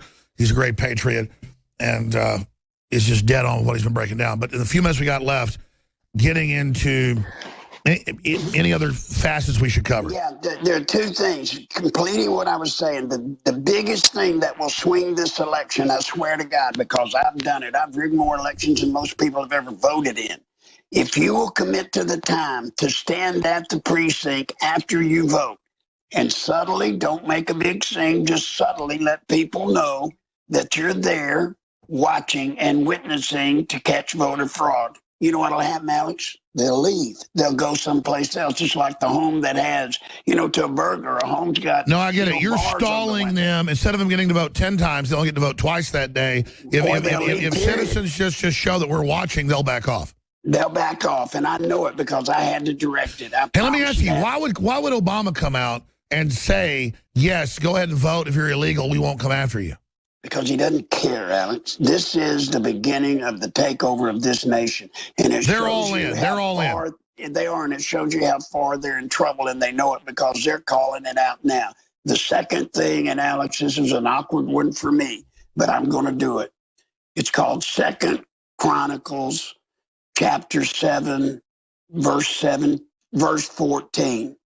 That is the one scripture out of the Bible, Alex, where God tells you, if you'll get on your knees, pray, seek his face, turn from your evil ways, he'll heal our land. Folks, God is in control if we ask him. In fact, I've been meaning to do this all day, and then the last week I haven't done it. That's my flesh is so prideful. But it is true. We have to hit our knees and admit we've been bad, right, and really mean it like King David did to turn this around. And it is time to hit a knee because it's not that Donald Trump's perfect, but he symbolizes the return of not having an evil system out to get everybody. Larry Nichols. One thing in closing: grow this network and others like it. But this is send it out. Absolutely, Larry. You know, you want to get metaphysical. If you take a load of sin and do bad things, and then don't say it was wrong and bad when it's against life and justice, it eats at you. God's plan is so incredible. Just legitimately don't be proud of it, mean you're against it, and try to not do it again, and I'll heal you.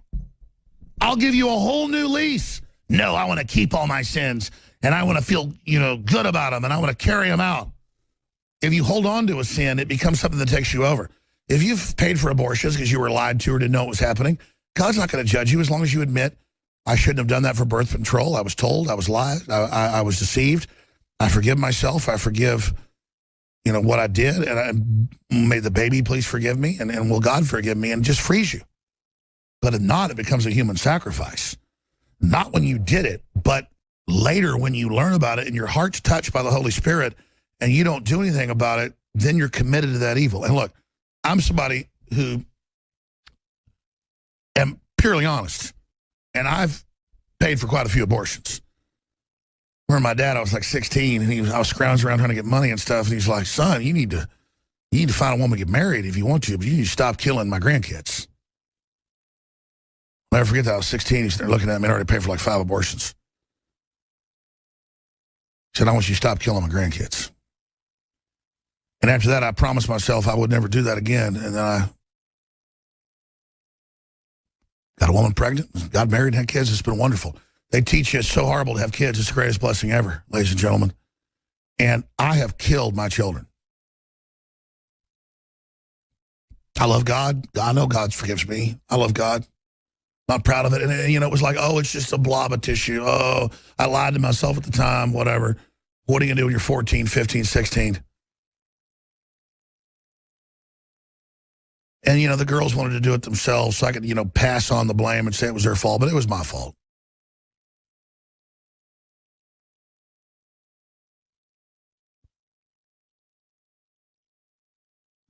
But that's a whole nother story. The point is, let's just get real here. Time for making jokes is over. Just like that famous song Along the Watchtower written by Bob Dylan. There are many of us here that think that life is but a joke, but you and I, we've been through that, and that's not our fate. So let's stop talking falsely now. The hour is getting late. We can put that back on screen. I want to read from it. From the Bible. Because as Larry Nichols said, that's the key. And Larry Nichols did do the things he said for the Green Berets and then the CIA. He never talked about that. I know people that knew him. And he was a sign of the Dixie Mafia and stuff even worse than the Clintons. It's Corinthians 7:14, King James Version. If my people which are called by my name shall humble themselves and pray and seek my face and turn from their wicked ways, then will I hear from heaven and will forgive their sin and will heal their land. God healed my land when I was 16 years old, and I decided to stop brawling and stop running around trying to get every girl I could. And it wasn't that I was some goody two-shoes. I was Mr. Badass. It was that, hell, I was doing stuff 20-year-old men were doing when I was 12. But the point is that it wasn't fulfilling me. It wasn't good. The minute I got on the straight and narrow, the minute I started following what God said, I'm not perfect. The minute was my life opened up and things were fulfilling. And Donald Trump isn't perfect. He's never claimed to be perfect. But he isn't out to get the people, and that's why the enemy is legitimately so scared of him. You understand the level of industrialization we've reached, that we could have space elevators by now, Mars bases, the whole 9 yards. I mean, you understand that, right? That's why the elite are so arrogant. All sorts of super technology's been discovered. The internet's 40 years old, folks, 50 years old. It's unlimited what we could do together, but they don't want you, the profane, to have access to all that. And all I'm telling the so-called elite is, anybody butchering the genetics of this planet, anybody hurting the future free will of humanity is no super uber mention. There's nothing Superman when you actively dumb people down. And I know full well I could take anybody, white, black, Hispanic, you name it, who had average IQ genetics and turn them into an absolute badass in politics, in life, and everything, if I have the time and energy to spend time with them. And I see you doing everything you can to make people small, and I'm just here to tell you, that's not godly. That's not lordly. That's not noble. You're not elite. You have stolen our future, and you're going to be removed. And that doesn't mean we're offering some Valhalla, Ragnarok, Guder Damarong, perfect nirvana. But we have free will and good intention and seek an open, free society with free will. You seek to dominate and shutter free will, and that is satanic. That is satanic. I love how in the modern world they push Satanism and stuff as if it's the free will and do what you want. Oh, really? Being some freaking cult that abuses people all day? That lowers you down to the level of the devil so you can be a slave of this fallen piece of trash? No. I want to play this clip. We're going to come back with David Knight, skip this break, because we're broadcasting 20-something hours. Why not? 50-something hours, excuse me. Right? We always do 20-something hours special broadcasts a few times a year. We're going right through tomorrow, right the next day, 52 hours. Are you part of spreading the word? You've already taken action. It's already shaken the foundations of the New World Order. What if you take the video feeds at Infowars.com/show? What if you send them out to everybody like Matt Drudge has done? What if you email it to your email list? What if you say this is forbidden information, live broadcast with all these special guests covering the election fraud? What's happening? Or how Hillary's canceling her fireworks display and losing in North Carolina and Florida. What happens if you do that? You change the world. Because you believe in yourself, you believe in God, you believe in taking action. And so many people have committed themselves to doing bad things, so they're guilty, so they say, I'll just go all the way. I'm never going to say I'm sorry. No, God understands. God made us in his image. How many trillions of times has God, through his consciousness, through us, experienced what we've been through? God knows us better than our own mothers. And God knew you before you were formed in your mother's womb.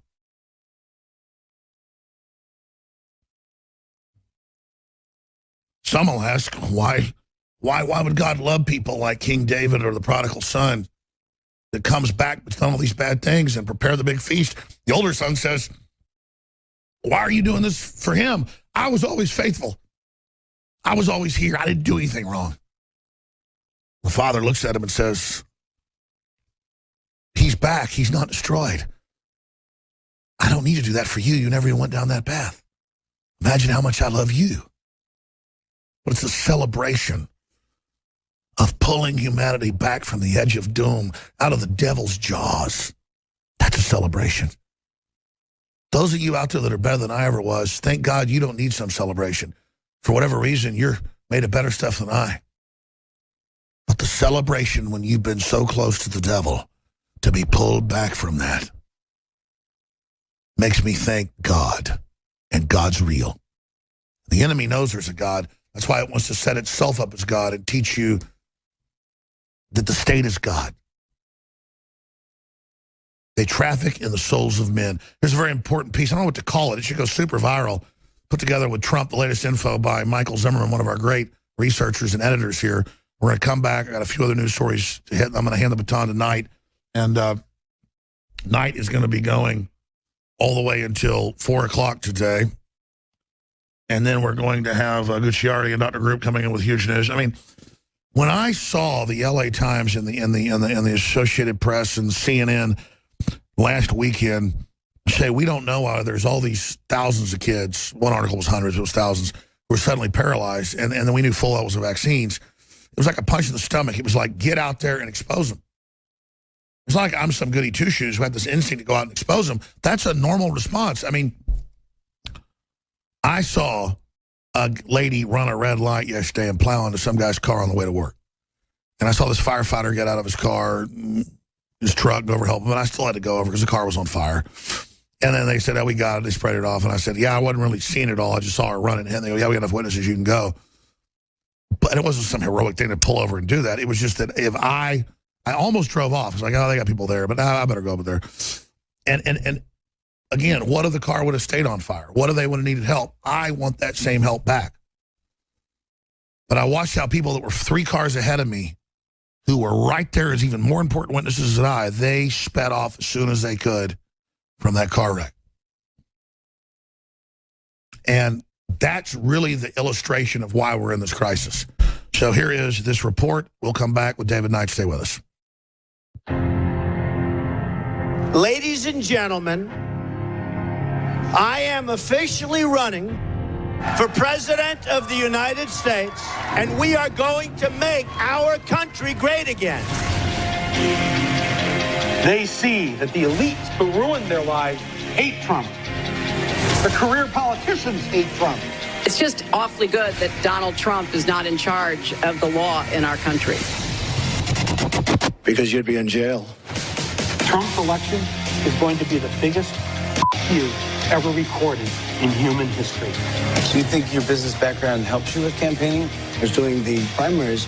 I spent less money than other people, and I did better.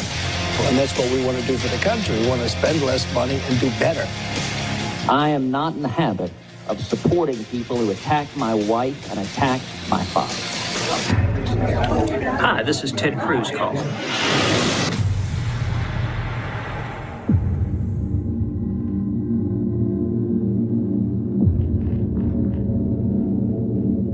Death, destruction, terrorism, and weakness. This is the legacy of Hillary Clinton. Now the two faces of Hillary Clinton are coming out. The fact through WikiLeaks that she says one thing and...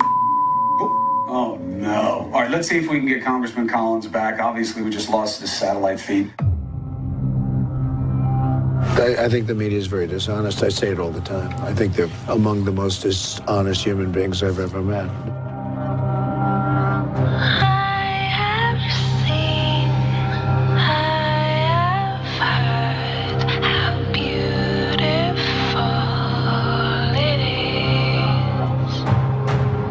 Remember, Hillary Clinton has some vulnerabilities herself because of her support in the 1990s for anti-crime legislation that ultimately helped contribute to this era of mass incarceration that she now speaks out again. We just lost Breonna Keeler. I'm not a super predator, Hillary Clinton. Okay, fine, we'll talk about it. Apologize to black people for mass incarceration. I will be the nominee. There is no way that I won't be. Is it acceptable that Wall Street and billionaires are spending hundreds of millions of dollars trying to buy elections? Is that democracy? To all of those Bernie Sanders voters who have been left out of the cold by a rigged system, we welcome you with open arms.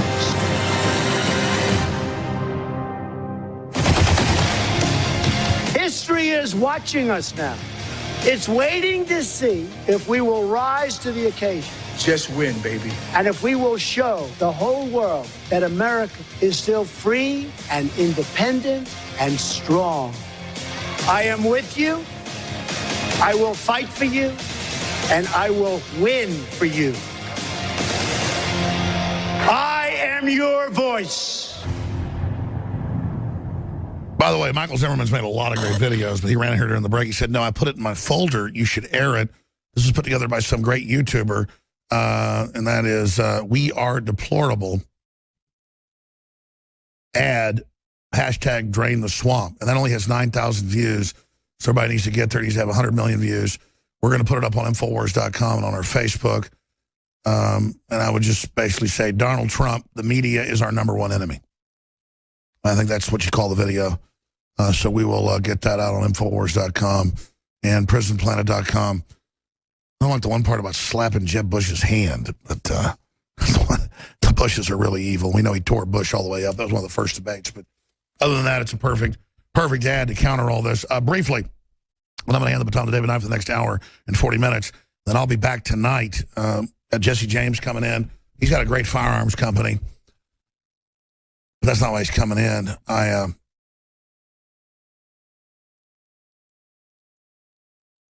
Well, we're going to have him in here in the studio tonight with us. He's good buddies with Trump, and they're launching a national Second Amendment organization together to try to keep the other Second Amendment groups honest.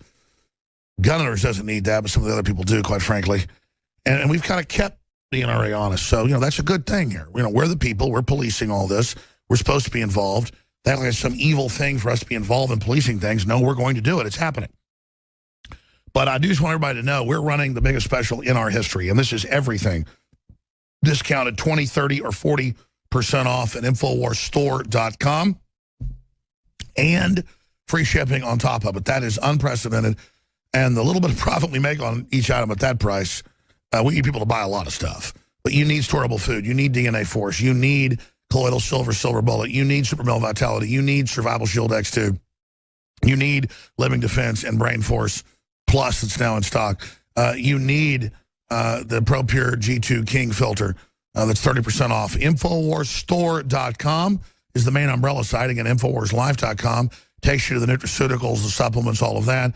We got big discounts on Molon Labe, Come and Take It, Pro Gun Apparel, and a lot more at InfoWarsStore.com, and free shipping, 30 to 40% off. And on top of that, sign up for auto ship on stuff like organic coffee from Mexico.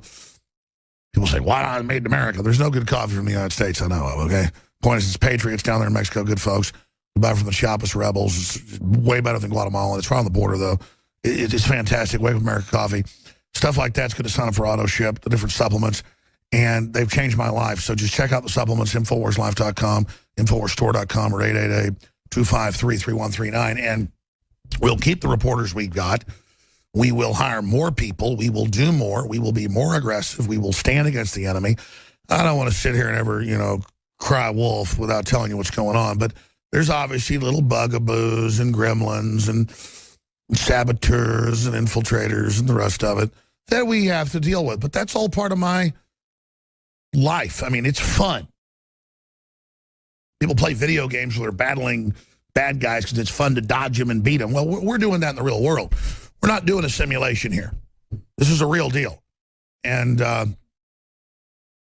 I resonate with Trump's commitment for justice and a level playing field. And we're going to keep Trump honest. I'll be honest with you. The calculus is complex. I just want to do what's right. I don't engage in calculus. I just do what's right. And if Hillary's dumb enough to steal this election and get in there, it's going to be an even worse road for the globalists, except for one thing. I keep thinking, well, we'll beat them even worse if they do that, except she started a nuclear war. So we got to get Trump in. But he's going to challenge any election fraud. He's way ahead. It's a very exciting time. InfoWarsStore.com, InfoWarsLife.com, or call toll-free 888-253-3139. But affecting this election, now listen to me very carefully. I'm handing the baton to David Knight. In this election, we've seen InfoWars go from 400 on the web to 170-something today. It'll be even higher tomorrow. But InfoWars is only, we're not based on InfoWars. We plug it. Here's a story. Here's an article. That's kind of a portal. But only a small portion, maybe 25% of people that actually are into what we do, go to the site. We're all about dozens of other platforms we're on, from Pinterest to Facebook to Twitter to YouTube to Google to you name it. That's where I've always been under attack, so I was always diversifying. And so we're even way bigger than that. And that's not to brag. It's to let you know the effect and the success you've had supporting us. Your prayers, your financial support, getting products you need anyways. You can't find a bigger selection of non-GMO heirloom oven-pollinated seeds anywhere. 14 different companies there. Lowest price, you name it. Buy your seeds there. Fruit trees, you name it. We got it all. Water filters, books, films, videos, T-shirts, nutraceuticals. It's all there. This is changing history. This paradigm of supporting patriots that support you. But bigger than that, at this point in this election, is I don't want to just have 5 million views today or 10 million over the next 2 days, separate from our radio audience, and go, oh, look, we had 6, 7 million views on Facebook and Twitter and YouTube on their different video platforms. Oh, look, we had 1 million on Periscope. We had 5 million on Facebook. We had 3 million on YouTube. We had 2 million. Oh, we had 10 million, on our own platform. I want to see 50 million, 100 million, 200 million. I want it to just be so fantastical while we challenge the CNNs and the Fox News, the MSNBCs, and just show people what we're doing. And if you send the link out at Infowars.com/show, like Drudge has done, top of his page last time I checked, and if others do it, the snowball is unstoppable.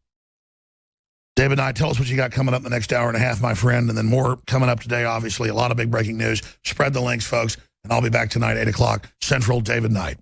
Well, Alex, I got a lot of news from North Carolina because North Carolina is in the focus, and as you know, I came from North Carolina.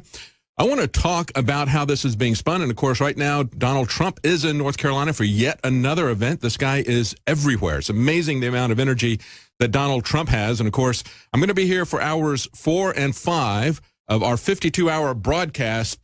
This is part of a grassroots revolution, folks.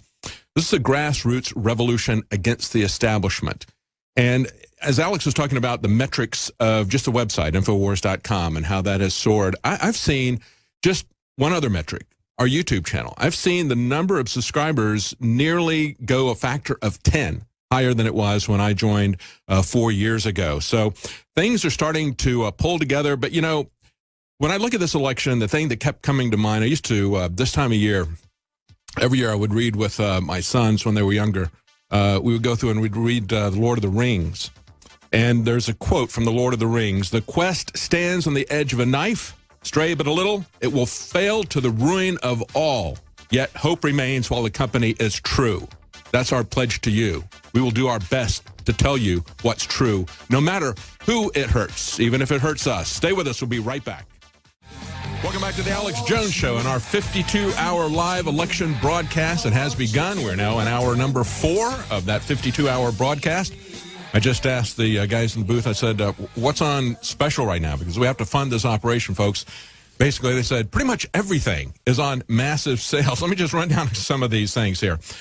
Massive super sale fundraiser, 30% off Super Male Vitality, 30% off DNA Force, 30 to 40% off InfoWars Select Storable Food, 30% off Survival Shield X2, 30% off ProPure King water filters, 25% off Secret 12, 15% off all Moulin Labe apparel. So you get the idea. Pretty much everything on the site is on sale for the next 52 hours. We're pushing hard, folks.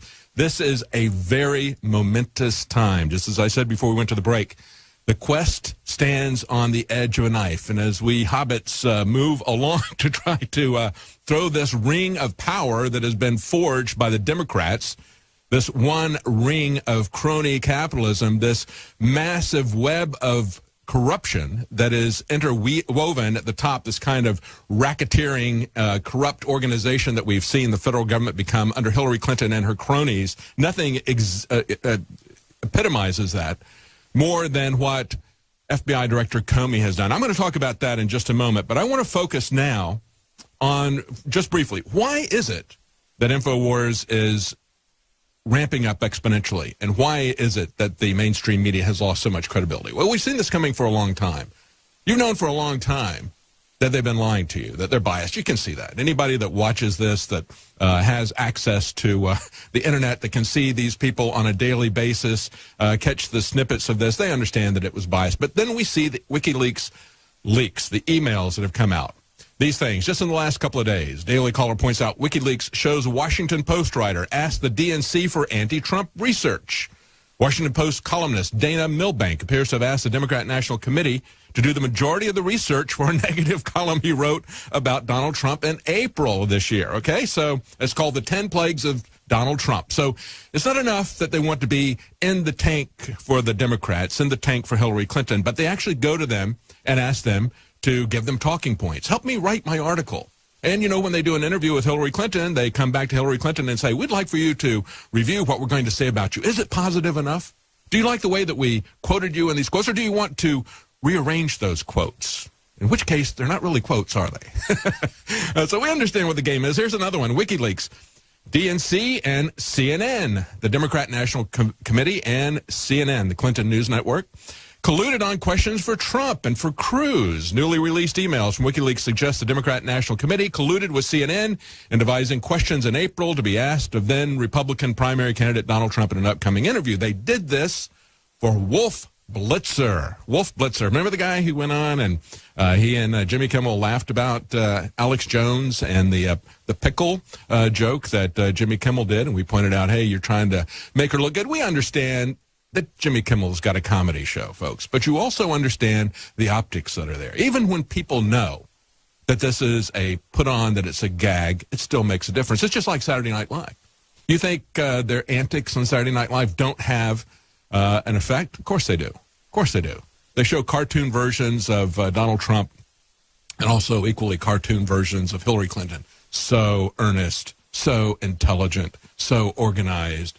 And then Donald Trump is this slob as they portray him with Alec Baldwin. That has a big difference. It's a comedy show, but it makes a big difference. And so when Alex called him out on that on the Jimmy Kimmel Show, and they bring on Wolf Blitzer, and Wolf Blitzer, plays with the pickles and stuff. But the Wolf Blitzer, he's the guy that's asking the DNC to write his questions for him. How pathetic is that? How pathetic is that? And then you got the guy who is CNBC's head of operations here. He's asking John Podesta, what should I ask Jeb Bush? See, that's the way that it goes. So whether it is other Republicans like Cruz or Jeb or Trump, or if it's a Democrat like Bernie Sanders, you see how the mainstream media has attached itself to Hillary Clinton against everyone else, even against a Bush, even against another one of the anointed inner clans. Okay, it's always for Hillary, always for Hillary. You have to understand that fix is in. You have to understand what level that fix is in. But let's take a look at some of the optimistic information that's coming out. And, of course, this is taken from the top of Drudge here. There's now a jump in Trump, jumps to the lead in Colorado. This is on Matt Drudge. Also, this is not on Drudge, but I've been hearing from people reporting on this in the news, questioning the fact that Hillary spent so much time in Michigan. The fact that people in her campaign would say, if we can hold on to Michigan. Well, why would that be an if for them? See, Michigan has been solid Democrat for a very long time. Going back to the 1980s, it's been solid Democrat since then. They're about to lose it because the people in Michigan have been eviscerated by these so-called trade deals. They're not trade deals. They're traitor deals. These are traitors who have sold out our country, who have transferred these companies elsewhere, who have provided incentives for people to move elsewhere, disincentives for people to build a business here in America. They've done everything to disincentivize having a business here in America. When I can remember back in the early 90s, right after Bill Clinton got elected and Hillary was, as First Lady, usurping the authority to try to take over our health care. And I can remember the arrogance of Hillary Clinton saying, when people pointed out to her, this is going to be an incredible burden on small businesses. It's going to cost jobs, just as Obamacare has done. Okay? And she was proposing something that was more radical than that. And her response to that was typical Hillary Clinton, typical arrogance. She said, I can't be bothered by every undercapitalized small business. No, she can't be bothered for the people who can't afford to pay her hundreds of thousands of dollars to make a speech. Hillary Clinton doesn't care about Main Street. As far as she's concerned, all of you small businesses, you're just undercapitalized. You can't afford to buy Hillary Clinton. You can't afford her to help you. She's going to go to Wall Street. She's going to go to the bankers for help because she doesn't want your help. You're undercapitalized. You don't deserve to have a life, a business, independence, financial independence. No, you don't deserve that. That made me furious. And I remember going to meetings that were held by our Democrat Congressman David Price back in North Carolina, and he was pushing Hillary Clinton health care. And I remember getting up and speaking at some of those rallies. And one thing that really took me back was I said something about, okay, there's people who are in healthcare situations, and we need to try to focus on private charity, do other things like that to help them. And that was just one thing that I threw out. The minute I said charity, I got roundly hissed and booed by the crowd. That really kind of surprised me. I was surprised that people would be so openly contemptuous of the idea that we would help each other outside of the government. The government wouldn't hold a gun to your head and say, you're going to help your neighbor. That you would help your neighbor yourself. Or that there would be private entities that would rise up and do it. When Alexis de Tocqueville wrote about democracy in America in the early days of the Republic, one of the things that he talked about was how everyone was helping each other with volunteer societies. He said it was absolutely amazing. And that's the way America was until we decided that it was the role of government, not the role of individuals, not the role of churches, not the role of communities, but the role of government at the highest level to help people. And that's how we get the kind of corruption that we have now. because they don't know who to help. They're corrupt. They don't know how to. They don't know the people that are the deserving poor. They don't have any way of knowing that like you do at the community level. And, of course, they are using their power for other reasons. They're just using this idea of helping people as a beard for their power. But let's take a look at what's going on in North Carolina. As I pointed out, we've got Donald Trump there speaking right now. And we've got a couple of interesting things I found from a site that I go to for local news still in North Carolina, Carolina Plot Hound. He just focuses on local news in the state. Here's one. Roy Cooper. Now, this is the guy who is running for governor, the Democrat who's running for governor. He was the attorney general. He was one who tried to shut down this grab against restrooms. So they tried to tell everybody whether it's a private property or whether it's a church property or whether it's a public restroom, they're going to tell you how your restrooms are going to be organized, right? And the legislature, which is all Republican, and the governor, and they said, no, you're not going to dictate to us what our restrooms are going to be like. And Roy Cooper basically shut this whole thing down. And now he's been caught busing people in from out of state. I want to play this little clip here where they interview some of the people who have come in to help as campaign workers. Volunteers from New York, Oregon, and Washington, D.C. shook hands and talked with Cooper before leaving to canvass in different areas throughout the city. This is just such a critical election for North Carolina and our country, and I believe that there are many informed people here that just need to know where and when to vote. It was really important to me to get back down here to help elect North Carolina Democrats up and down the ticket. Patrick Toomey and his mom, Maureen Kelly, explain why they support Democrats like Cooper. I think Roy Cooper really wants to just move the state forward and past sort of all the divisions that we've had under Governor McCrory. On the HB2 thing, on voting rights, on so many issues. Yeah, we need to have... these other states like North Carolina, we need to have people from New York, Oregon, and Washington, D.C. come to us and explain to us how we should live. Tell us how to vote. Because, you see, there just aren't enough people in North Carolina who want to vote Democrat. And let me tell you something. This whole nonsense about North Carolina being in play is only in play if there's fraud involved, folks. Let me tell you a little bit of the brief history of North Carolina.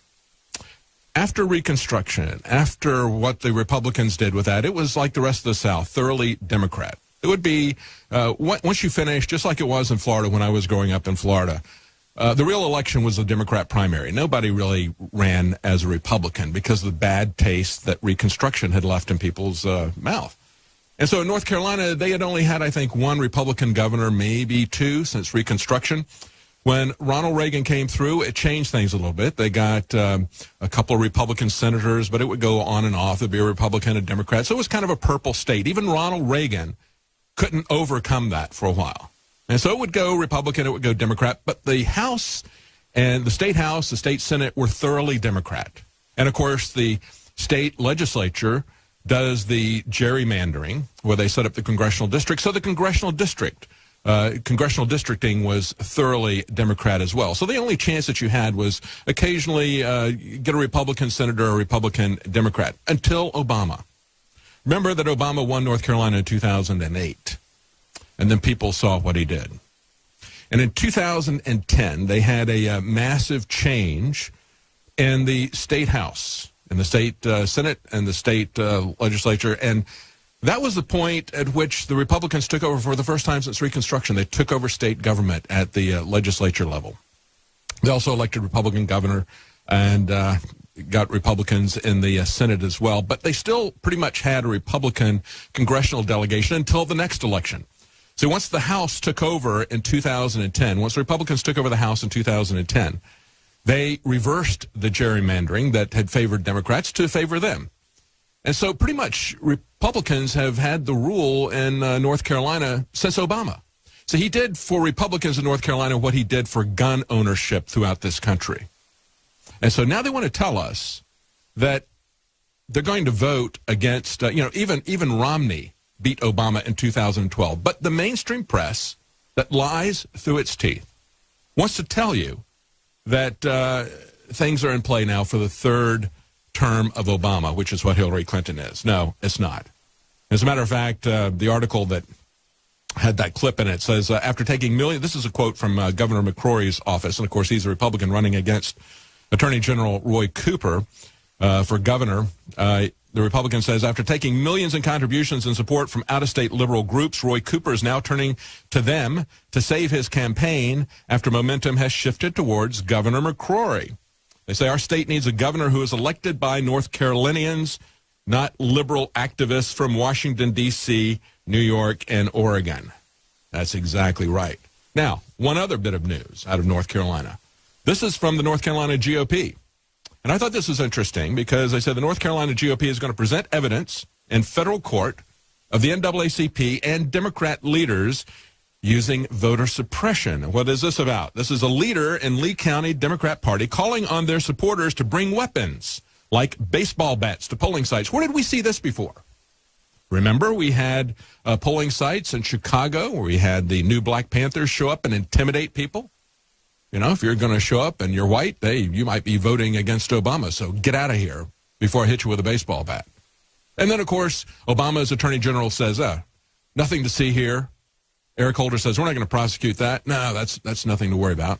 So that's the kind of corruption that we've got at the top. That's what we're seeing from FBI Director Comey as well. This is Margaret Murchison, who is a leader in the Lee County Democrat Party, calling on supporters to bring weapons. This is an attempt to stop voter information from being distributed about veterans who are running for office, okay? So they don't want you to know that that veterans are running for office. You might want to vote for somebody because they're a military veteran, but no. If somebody shows up telling you about veterans who are running for office, run them off with a baseball bat. She says, we need enough volunteers at both sites and also on Election Day to, uppercase, screaming, nip this in the bud, even if it means a baseball bat is necessary, she says. Okay? So there you go. See, when you tolerate the kind of corruption that we had with Attorney General Eric Holder letting the new Black Panthers run people off of polling sites with baseball bats, then it spreads to North Carolina. It's corruption. It's the rotting that begins at the head, right?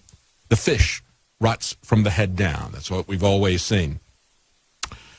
Now, let's take a look at some other metrics that are coming out, some other positive news that is coming out. We see, of course, Drudge was on top of this.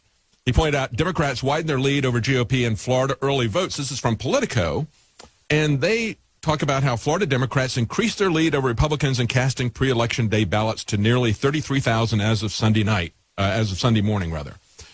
So this is Politico, which is thoroughly in the Hillary Clinton camp. So happy about the fact that they have a 33,000 vote of Republicans versus Democrats in terms of absentee ballots that have been mailed back in. But not so fast. Because let's take a look at this and let's look at the metrics involved here. And as Drudge has at the top of the Drudge report, he points out that in Florida, let's do Florida first because he's got one about Florida. He's got another one about North Carolina. He says in Florida, Trump outperforms Romney by 130,000 in early votes. So think about this, okay? Here's the issue, both in Florida and in North Carolina. When they turn in the ballots, the absentee ballots, that is always heavily Democrat. Mitt Romney went into Election Day with a deficit of 161,000 in absentee ballots. And the fact that the Democrats have about 33,000 edge on Trump is not good news, Politico. That means that Trump is outperforming Mitt Romney by about 130,000. Welcome back to our live 52-hour broadcast, election coverage. I'm David Knight. I'll be here the rest of this hour and the next hour. Then we'll be joined by Anthony Gucciardi and Dr. Group. Following them, I think we'll have Rob Dew, also having as a guest Stefan Molyneux, who was on earlier with Alex Jones, but he'll be back for more in-depth coverage with Rob Dew. And we'll have the entire staff coming through here for the next 52 hours. Very important time that we're facing here as a country. That's why we're covering this live. As I was saying just before we went to break, we look at the top of Drudge, and we look at these metrics coming out of Florida and North Carolina. And as I said before, North Carolina, it didn't turn red because of Reagan. He moved them in that direction, but it was Obama who turned North Carolina red. North Carolina voted for Obama in 2008, but they voted for Romney in 2012. And now we see that Donald Trump is outperforming Romney, who won in North Carolina. Now, we look at the absentee ballots that come in. They're not going to give us results as to how people voted, but they're simply looking at this point as to how many Democrat ballots have been returned, how many Republican ballots have been returned. And they're looking at that in North Carolina and in Florida. So here's the situation. At this point, 4 years ago, Romney was down by 447,000. So there's 447,000 more Democrat ballots than Republican ballots. And understand, the Democrats do far more mail-in of ballots, whether that's their real ballots or whether that's just the way the Democrat machine works. But they do far more mail-in ballots. The Republicans tend to go in and vote on Election Day. So at this point, 4 years ago, Romney was down by 447,000, but he still won by 97,000. He still won North Carolina, even though he started out before Election Day down by nearly 450,000. He won by 100,000 on Election Day.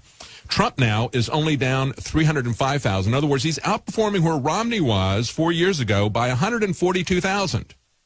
And Romney won 4 years ago by 100,000. So far, Trump is doing better. And that's what we've seen everywhere. We've seen that we've had record turnout following Donald Trump. That's the fundamental flaw with all of these analyses that are being done by people like Nate Silver with 538. So this is the way that they're missing this metric. They don't have any way to measure enthusiasm. They ought to take a look at the number of small contributions made to Donald Trump. You ought to take a look at the number of people who have registered for the first time, the number of people who have switched their registration from Democrat to Republican in Democrat states. They ought to look at the crowd sizes, but they ignore everything, including social media, and they focus simply on their own internal polls. And I have to say, when we look at every single metric, even silly ones like the number of Halloween masks or which standee does the monkey kiss? Does the standee in China, the Chinese monkey that kisses Donald Trump or kisses Hillary Clinton? Well, why wouldn't that be as important a metric as the phony media that gives Hillary Clinton a big hug and a kiss? I mean, the Chinese monkey is every bit as valid as the mainstream media, quite frankly. But when we look at what's going on in Florida, again, Romney was down 161,000 at this point with mail-in ballots, Democrat versus Republican. He went on to lose by 74,000 Florida last time. Trump now is down by just 33,000. Not 161,000, but just 33,000. In other words, he's outperforming Romney by 130,000. And remember, the difference between the two last time was 74,000. All right, we're going to be back in just a moment. We're going to take a quick break. And I want to talk about Janet Reno, the butcher of Waco. And I want to talk about what her life says to people like James Comey, FBI director. She was head of the Justice Department, but now she is going to be facing justice, eternal justice. It's appointed to man who wants to die and then face the judgment. And people who want to rig this election need to understand there's going to be a reckoning. If it's not in this life, it'll eventually be there. We'll be right